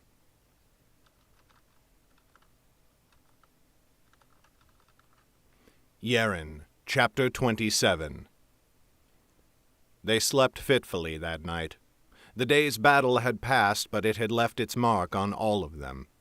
Though she did not dream, Lauren shot awake more than once, thinking she heard the clash of steel in a sewer tunnel. Other times she woke at the sound of others stirring, coming suddenly awake with sharp cries. She heard the same thing through the wall in the next room, where Chet, Jem, and Weil slept. When morning finally came, mystics brought them food to break their fast. Lauren ate sparingly, not only because the food was much poorer than it had been in Yushan's manor, but also because her appetite had waned. She tried not to wonder if Cal would call upon her that day. If she had her way, she would have wasted no thought on the Grand Chancellor at all. After choking down all the food she could, she got up and went to the next room. The others were all awake, even Jem, to her surprise. He and Wow, it's been a while. The others were, he and Wow, to the next room. The others were all awake, even Jem, to her surprise. He and Weil sat on the floor, eating their own meal, though they looked little more interested in it than Lauren had been. But Chet was still on his bed, and Lauren did not think he had touched his plate. He sat leaning against the wall, hands clasped between his knees. He looked up at Lauren as she entered, his eyes like those of a corpse. "Weil, Jem," she said quietly, "might you leave us alone for a moment?" Jem glanced up at her, confused, but Weil, bless him, did not hesitate. He rose, beckoning for Jem to follow. As they left, Weil gave her a reassuring nod, but she scarcely saw it, for she never took her eyes from Chet's. The door closed behind her. She stood in perfect stillness for a moment. Then she crossed the room to sit on the bed with Chet, carefully placing herself near the foot of the bed to give him plenty of room. Yesterday, in a moment of forgetfulness, she had seized his arms. Now she would give herself no chance to repeat the mistake. Chet gave her a sad smile. "You know what I am thinking." Lauren shook her head slowly. "I do not take anything for granted. My dreams do not show me the future." Chet dropped his gaze to his hands. "This time they are right. I have to go." A long silence followed.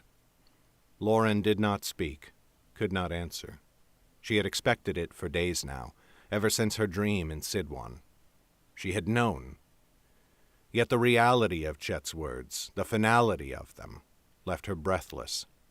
The pain was not as sharp as when she had lost Jordell, but it was somehow deeper. After all, Jordell's parting had not been his choice. "I do not want to go," Chet began. "Only I cannot—" "Stop," said Lauren. "I understand. I told you in Feldemar, you never have to explain yourself. Not to me. I have always understood you, Chet. How could I not?" "Yet I must explain," said Chet, shaking his head. "I am breaking a vow. I made it to you, and I made it to myself, and it demands that at least some excuse be made." "What excuse?" said Lauren. "You have suffered more than—" "Darkness take you, Lauren. Stop talking and let me speak." The words were neither harsh nor angry. They were desperate and pained, dragged from him as though each one agonized his throat. Lauren's voice choked off, and her jaw worked to restrain a sob. "I thought I was brave enough," said Chet. "Or not brave, resilient. If I could not fully give myself to your mission, I thought I could at least endure it. Last long enough, at least, for this quest to be over. I've known for some time that I would have to abandon the war, but I thought I could help you catch Damaris, and then I could leave with my conscience, not clear, but somewhat assuaged. Or I hoped you might tire of the chase in time, and then we could both go. But you seem tireless, and I can no longer keep the pace. Each day when I wake, I am breathless with the fear of death. Each night I fall asleep dreading that I shall never rise again. The terror creeps through me until I think it will stop my heart, and then until I wish it would. But this has been my plight since Tahab, and I kept on, but no longer. I see it now. I see that I endanger you all. I am weak. My courage will fail you at the worst time, and then your enemies. Do you see? I'm not only leaving for my sake, but for yours. I cannot follow you any more. I knew the dreams lied, Lauren thought. They always have. In them he said the opposite, but I was right all along. I will get you a horse, she said, for supplies. You have a mount outside the city, of course, but you should have a pack animal as well. One horse is enough, said Chet. Indeed, I never thought to own a horse in all my life. I do not know what I would do with two. Take the second one, said Lauren. It will make the journey easier. The birchwood lies not far to the south. There may still be shades in its western reaches. The High King has not yet driven them out. You should ride east for a while, but still be shades in its western reaches. The High King has not yet driven them out. You should ride east for a while, but then you should be able to ride south and find home. Chet shook his head. Even now you trouble yourself over me. I do not want to be any more burden than I have already. Now it is your turn to be silent, Chet, said Lauren. You are not a burden, and you never will be. You have gone farther, done more than anyone else in my life. I may have ridden longer beside Annis and Jem, but they did not leave home to find me. They did not travel for many leagues all alone, only to seek me out. They did not. She paused, forcing away the tightness in her throat. They did not help me survive the birchwood long enough to leave it in the first place. I pictured it often, stealing my parents' dagger, but instead of making off with it, plunging it into my own heart. Sometimes the longing was so strong that I had to dig my nails into my own skin to prevent it. Only your friendship and, in time, your love turned me from the path. He was silent for a long moment before he whispered, You never told me that. There was much I never told you. Damn you, stomach. You never told me that. There was much I never told you.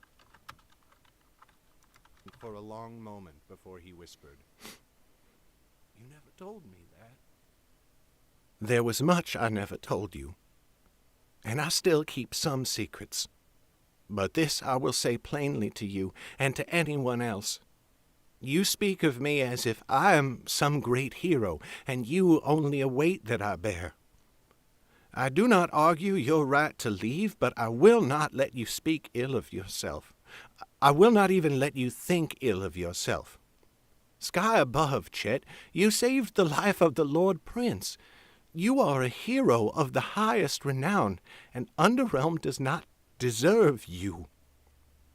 Lauren forgot herself again for a moment. Her hand crept for him, just for his foot, just to feel his skin again. But Chet drew the foot back as if she were a striking snake, and Lauren immediately withdrew. I'm sorry, she whispered. No, it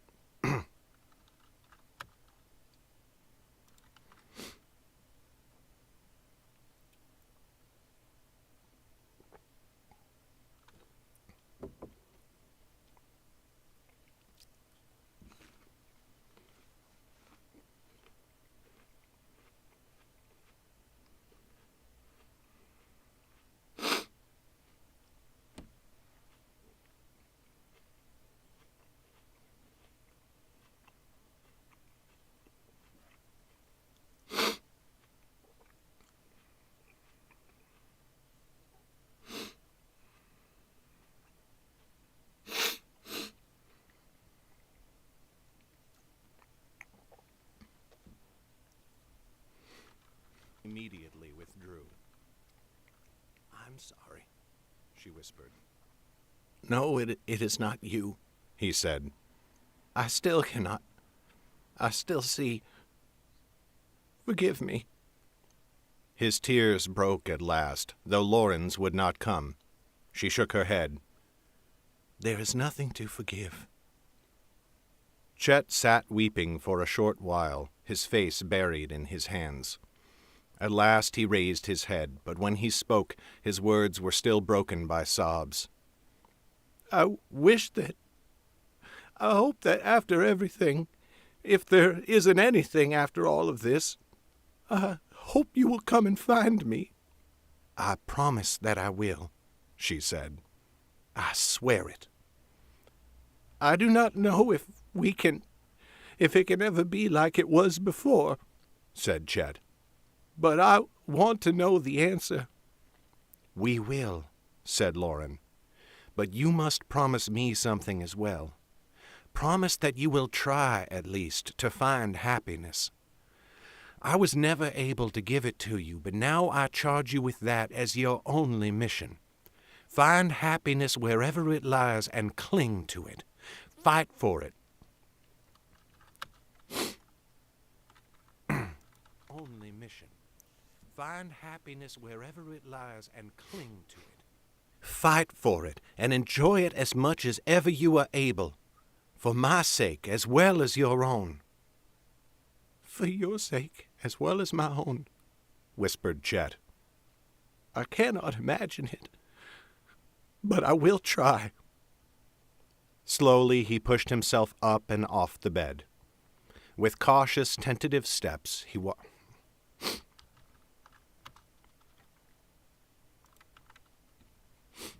Sorry, I need a quick break.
Okay.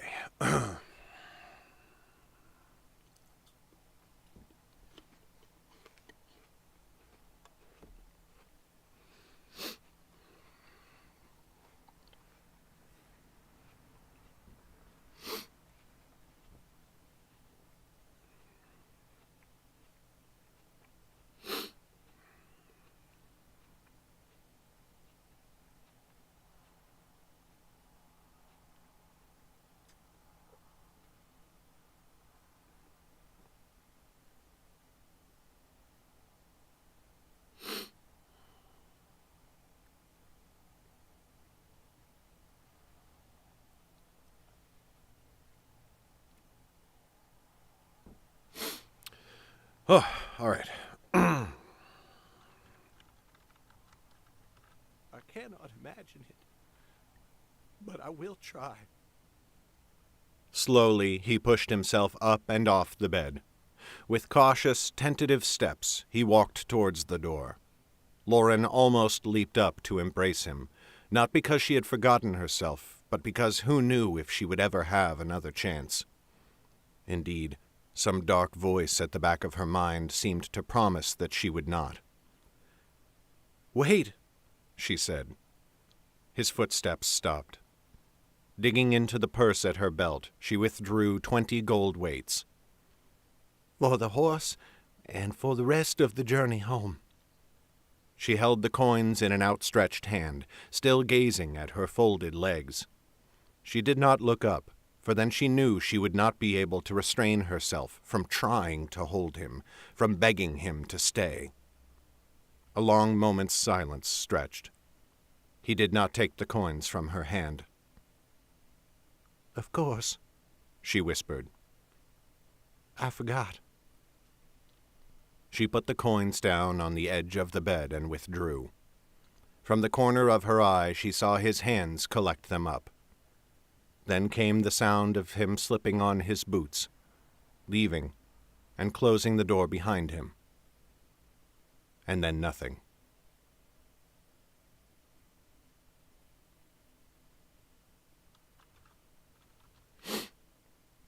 Ooh, are we okay, team? How we doing? I don't know if we're doing very good.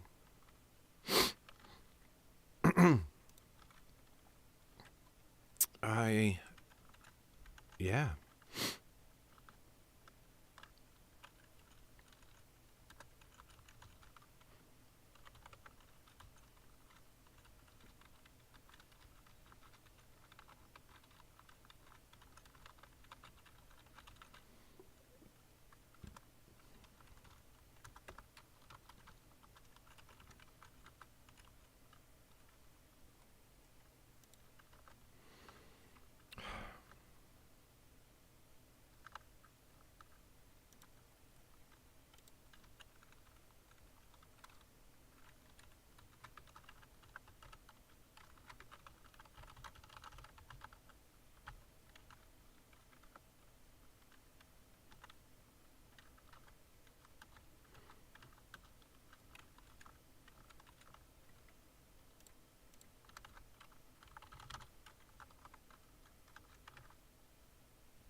Chapter 28.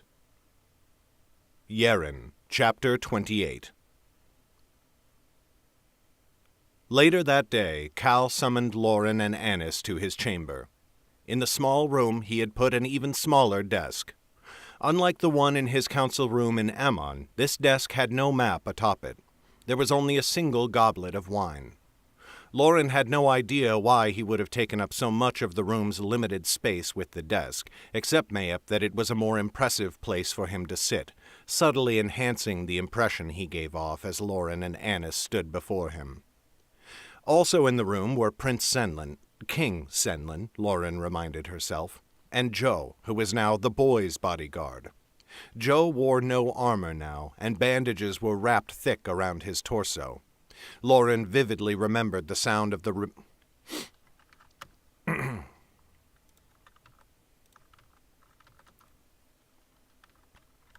Joe wore no armor now, and bandages were wrapped thick around his torso. Lauren vividly remembered the sound of the man's ribs cracking when Gregor had kicked him, but Joe seemed determined not to let such injuries deter him from his duties. "I am glad to see you well," Lauren told him as Annis closed the door. "And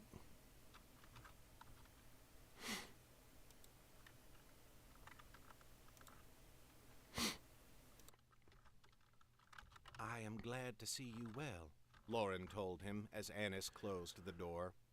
"And you, Nightblade," said Joe. Enough of that, said Cal. He fixed Lauren with a look. "I notice your lover left this morning." Lauren straightened, glaring down at him. She did not answer. "Is it safe to have him running around out there?" said Cal.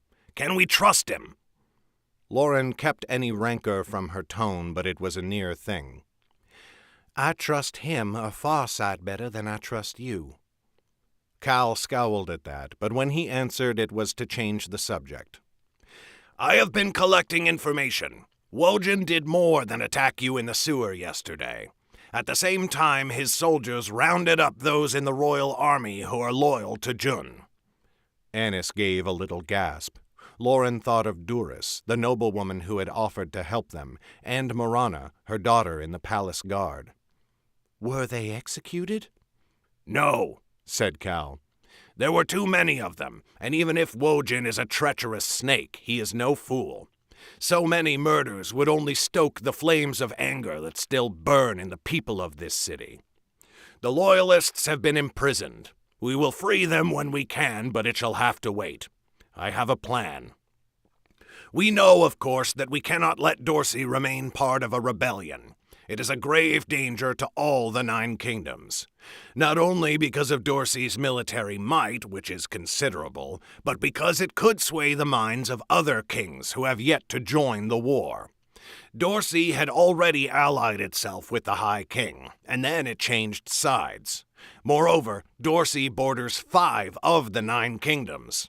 I know you never studied numbers, but that is more than half. Dulmoon could not have chosen a stronger ally. Forgive me, Grand Chancellor, but we know this, and it has no effect on what we must do, said Annis. She had not lost all of her snippy tone from yesterday, being still angry at Cal for the way he had treated them. You said you had a plan? Cal's jaw worked. We must depose Wojin and restore King Senlin to the throne. You lot had concocted a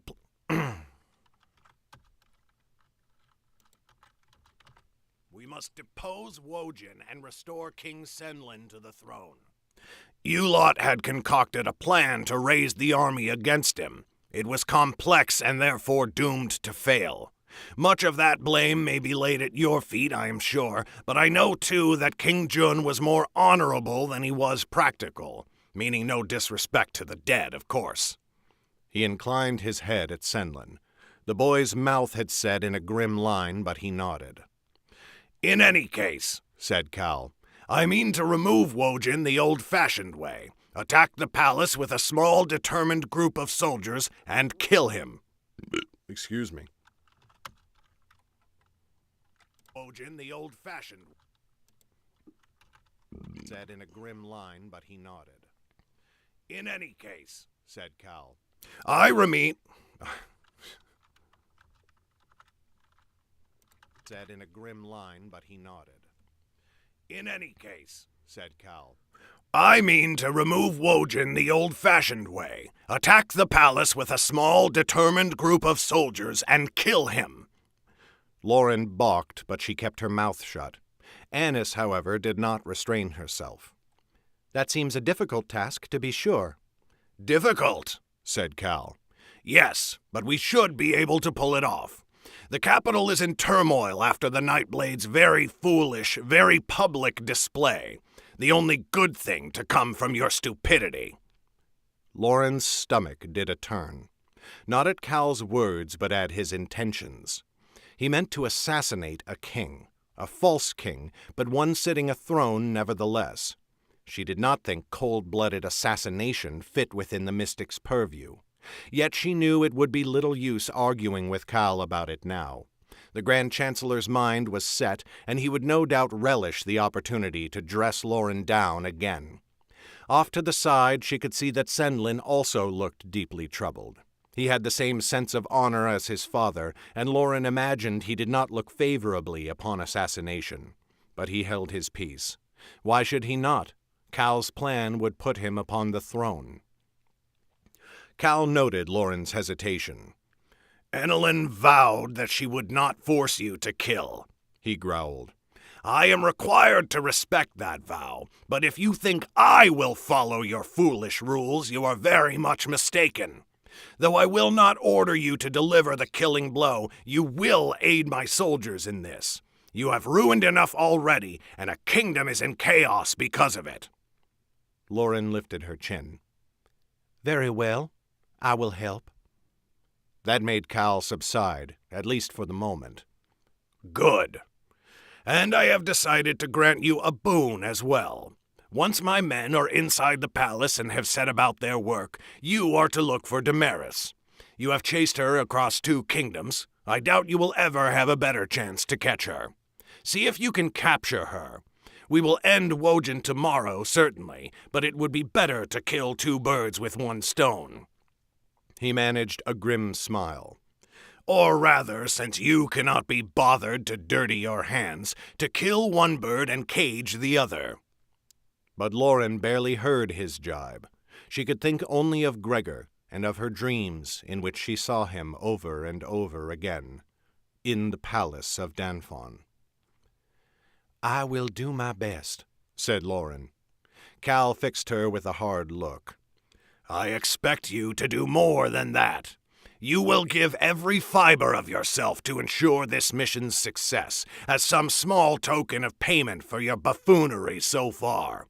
If you interfere in any way with my soldiers' mission to kill Wojin, I myself will ensure that the full weight of the king's law falls upon your head. Is that clear?" Lauren kept her face as still as a mask of stone. "It is clear." Cal grunted. "Good. Now get out of my sight and ready yourself. Tomorrow we topple a king. A false one, it is true, but nonetheless it will be no mean feat." He waved them off, and together Lauren and Annis left the room.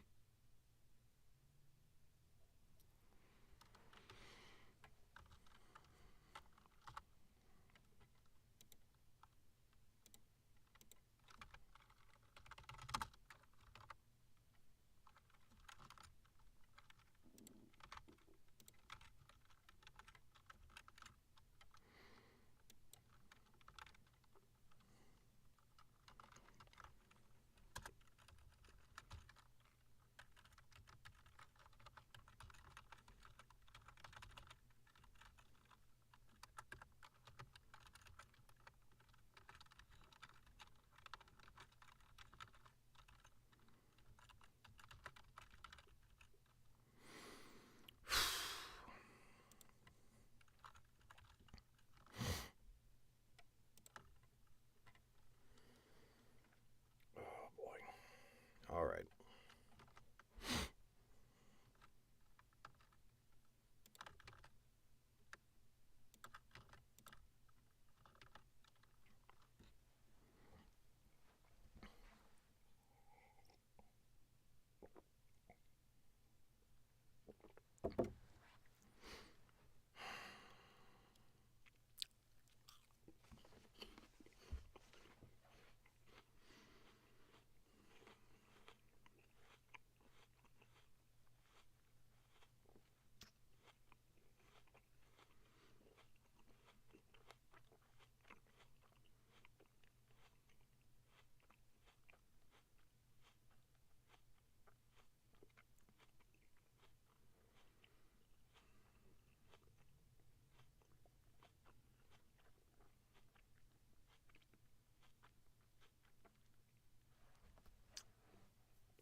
Okay, here we go.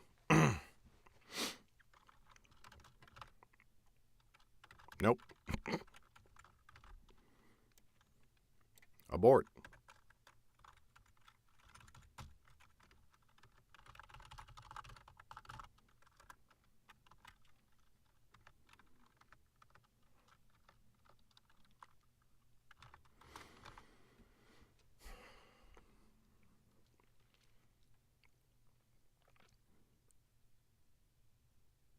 Chapter 29. Yerrin, Chapter 29. Lauren returned to their chambers and informed Jem and Carrie of the plan. Jem sat silently in the corner of the room, not looking at her. He had taken Chet's departure hard and had refused to even say goodbye. When Lauren saw the look in his eyes, she could not help but be reminded of how he had been when Jordell died, but she forced herself to ignore it. If she spent too much time thinking of Chet's departure, she was not sure she would be able to go on. When she had finished outlining the plan, Jem finally spoke in a small voice. "I am ready to go whenever you are." "And I will guide you, of course," said Carrie. Annis smiled ruefully. "And I suppose I will remain here, again." "Annis," said Lauren, frowning, "you know that—" The girl's smile only broadened, and she waved a dismissive hand. "Yes, I do know. I speak in jest, though I do so poorly. There is plenty to keep me occupied. I think I will meet with the new king. Likely he knows something of how to rebuild his court when he is in power, but I think I may be able to help him with some specifics. Jem looked at her with sudden interest sparking in his eyes. That is unfair. Why should you get to stay behind and have all the fun?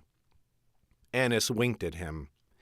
I doubt you would call the planning of finances and court appointments fun, and if you did, I think you would only do so because of the company. You will do so far better. Finances and court appointments fun, and if you did, I think you would only do so because of the company. You will do far better by Lauren's side, but I can put in a good word for you with the new king, if you like. Blushing furiously, Jem began to pick at his fingernails. I do not know what you mean, he muttered darkly. Lauren smirked to see them jibing with each other again. It almost helped to remove the dark cloud of Chet's absence. But she noticed that Carrie did not join in the room's cheer. She sat completely still, and her gaze was far away. Carrie? Said Lauren. What is it? Nothing, said Carrie quickly, looking up. Nothing, I only... She sighed and shook her head. Oh, very well. I am worried. We had one good moment in the beginning, taking Wojin completely by surprise. But ever since then he has outsmarted us at every turn, even when we tried to escape. It has nearly gotten us all killed, and it did get King Jun killed. Lauren nodded slowly. That is true, and sometimes I feel the same sense of foreboding. Foreboding. I feel a sense of foreboding. That is true, and sometimes It did get King Jun killed. Lauren nodded slowly. That is true, and sometimes I feel the same sense of foreboding. But this is a new situation. It was not Wojin who predicted our plans, but Damaris, who got her information by putting Duris to the question. Excuse me. Our plans, but Damaris, who got her information by putting Duris to the question. But she has no one to turn to for information now, and Cal, whatever else he may be, is a cunning man. If he thinks this scheme will work, I'm willing to try it. Annis and Jem frowned but did not speak, and privately Lauren wrestled with her own doubts. Did she truly think Cal was capable of outwitting Damaris? She would rather have relied on Annis than the Grand Chancellor. The girl knew her mother better than anyone else. Lauren had a suspicion, even a fear, that she was only submitting to Cal's will because she no longer wanted to be the one in charge. Her choices had led to many deaths already. For the moment, at least, she was content to let someone else make those decisions. In the end, Mayup, she would find out at last whether or not all the killing... For the moment, at least, she was content to let someone else make those decisions.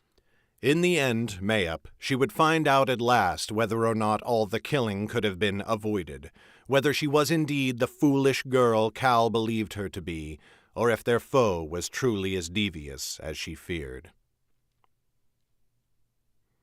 Scene break, 2.5 seconds of silence. Ugh.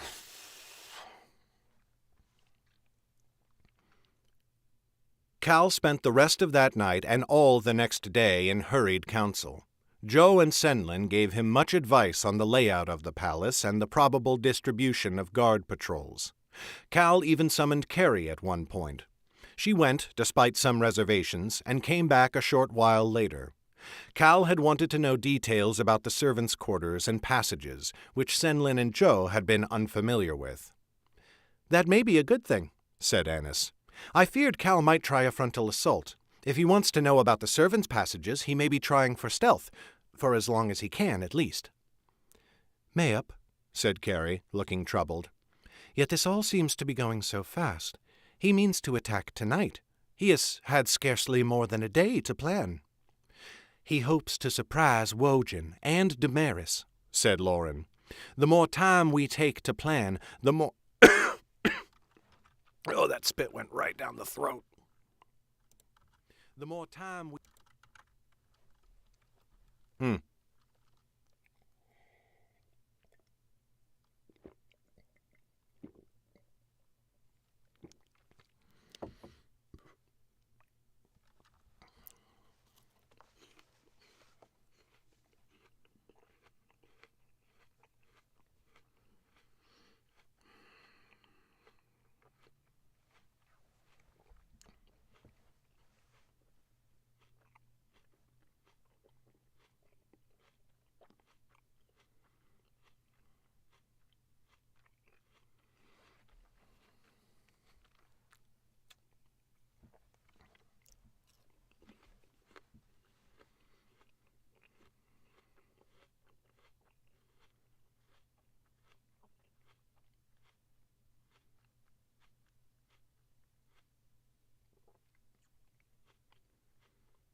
All right.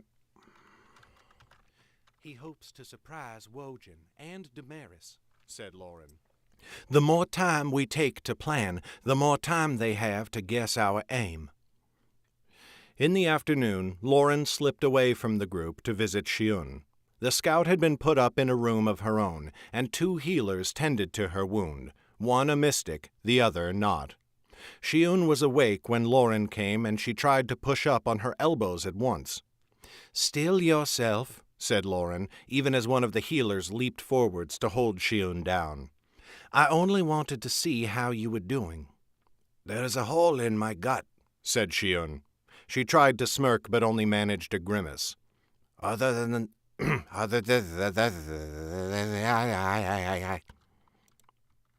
hole in my gut, said Shiun. She tried to smirk, but only managed a grimace. Other than that, I could not be better. Her voice was tight with pain, and every other word came through gritted teeth. Lauren sat by her side, putting a hand over Shiun's. She glanced up at the healers. Might we have a moment? They looked at each other apprehensively. The mystic healer, a stout woman with dark skin and many bags of medicine on her belt, wagged a finger.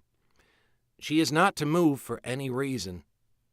Of course, said Lauren. They nodded and withdrew.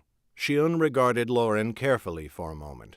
A thin veil of sweat covered her face, and Lauren guessed that her wound pained her much more than she wished to show. Some rumors have reached me, said Shiun, about words the Grand Chancellor had with you. Let us not speak of that, said Lauren. It is nothing you should worry yourself over, and I will not apologize for the events that led to your injury, for I know you would not want to hear it. Certainly not, said Shiun with a snort. But then why have you come here? I said I wanted to see if you were well, said Lauren. Then she blew a long sigh out through her nose. And I wanted to tell you that Chet left. We all rode many leagues together. I thought you ought to know. Shiun's brows rose almost imperceptibly. I am sorry to hear that, though I suppose he was bound by no oath of duty. None of your friends are soldiers, not truly. No, they are not, said Lauren. I myself am not a soldier. Yet you are also not faithless. Lauren frowned and shook her head. Chet was not faithless. He did more than almost anyone else I have met in my travels. In time, if our road had been somewhat less dark, I think he would have become a great man and a great servant of the High King, a man somewhat like Jordell. You cannot be serious, said Shiun. Do you think Jordell never walked any dark roads in all his journeys? That is what made him a great man. He never turned his course from the right one, no matter the pain it might bring him. Yet some pains are too deep, said Lauren. You know what happened at Yawamba. Actually, I do not know, said Shiun. You never told us. But I guessed, from the way things changed between you. Lauren gave her a hard look. If you guessed right, then you know better than to call Chet faithless. Shiun met her stare for a moment, but at last she turned her eyes away. You are right. Forgive me. I suppose in my own way I am sad to see the lad go. And may I speak frankly for a moment? You may, said Lauren, smirking. Have you need to chastise me? Have I spoken too honestly with you, my underling, again? Not that, said Shiun. Sometimes honesty is necessary, as it is now. I worry for what Chet's departure might mean for your own peace of mind. He was good for you. I know he needed to look after himself, but now I worry about who will look after you. Why, you will, of course, said Lauren. The moment you are healed and back up on your feet, I expect you to return to duty. Shiun gave a loud snort, then winced in pain. I am hardly interested in providing the sort of comfort that Chet did, if you take my meaning. Lauren smiled and put her hand over Shion's. I'm only joking. Do not worry about me, Shion. Worry only about getting well. A knock came at the door, and Lauren turned just...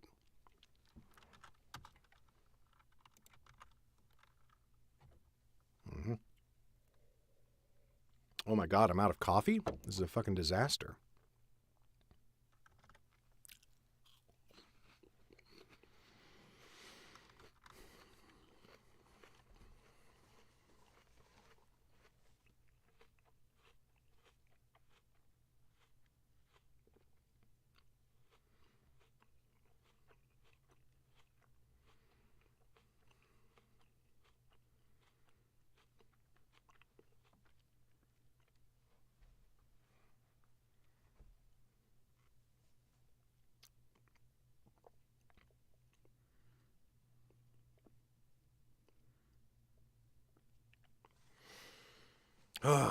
Hey, what's up, Julie the Ghoul?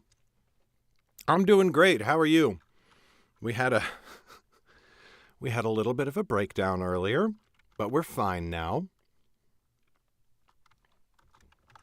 Do not worry about me, Shion. Worry only about getting well. A knock came at the door, and Lauren turned just as it opened. Jem poked his head in the door. It is time. Cal has ordered the attack to begin, he said. His gaze slid past her to Shion. How are you? You have both asked me that now, growled. In, he said. His gaze slid past her to Shion. How are you? You have both asked me that now, growled Shion. I have a hole in my stomach, Master Urchin. I am hardly well, though I will not die. Jem grinned. I am glad to hear it. Lauren gave Shion's hand a final squeeze and then followed Jem from the room. In the main chamber in the basement, she found her party of mystics ready to go. At their head, to her surprise, was Jormund. Lauren drew up short before him, looking around, but Cal was nowhere to be seen. Excuse me.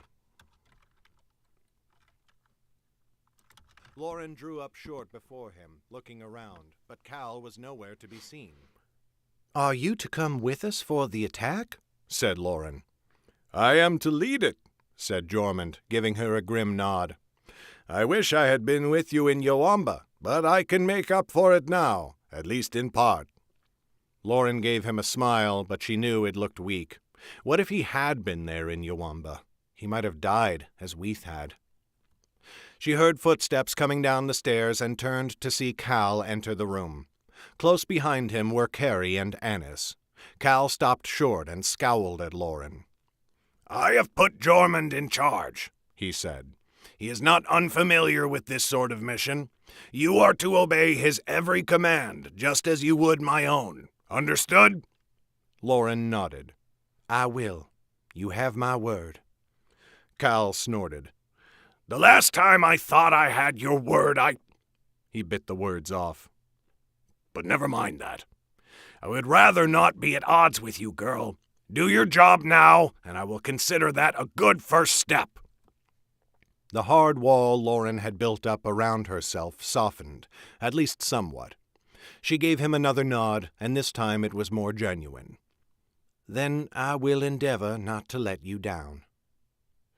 It was time to leave. Annis sprang forwards and gave Lauren a hug, and then Jem. It was the first time in a long time that Lauren had seen them share an open embrace without any awkwardness. Take care of yourself, you great fool, said Annis quietly. And you, said Jem. Annis released him and motioned to Carrie, who started in surprise. Come here, said Annis. It is good luck, Motioned to Carrie, who started in surprise. Come here, said Annis. It is for good luck, I suppose. Over Annis's head, Carrie looked at Lauren with a little smile as the girl embraced her. Lauren returned it.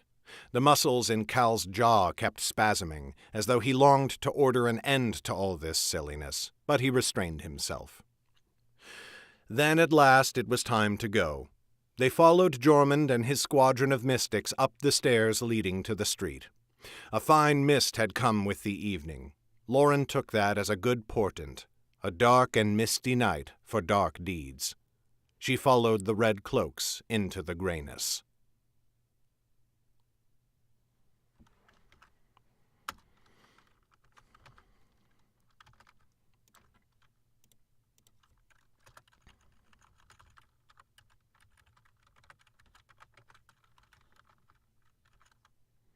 No, not you.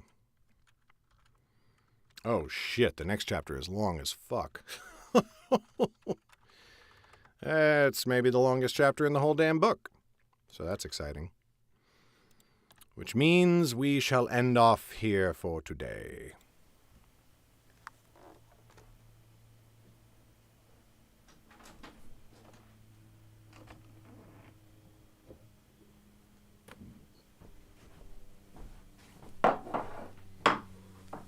Oh, man. Well, I don't know if it was... I honestly have no idea.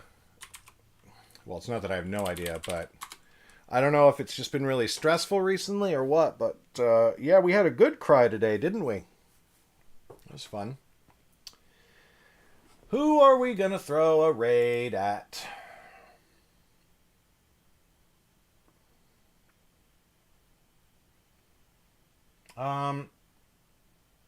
I think we'll raid Fairy Wings.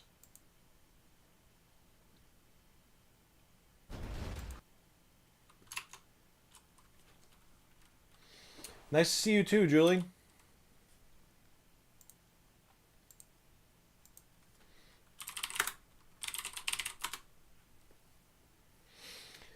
Oh, boy.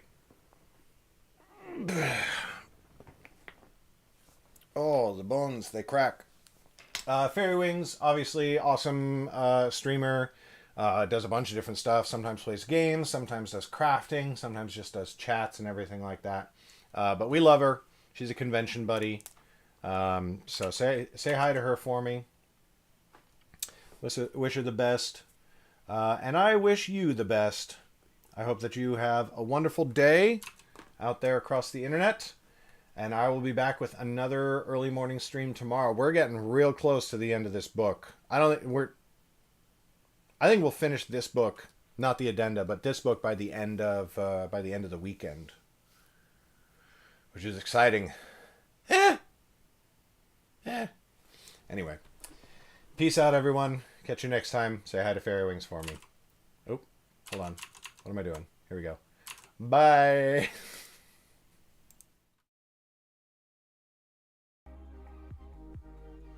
Everyone's going crazy on my phone.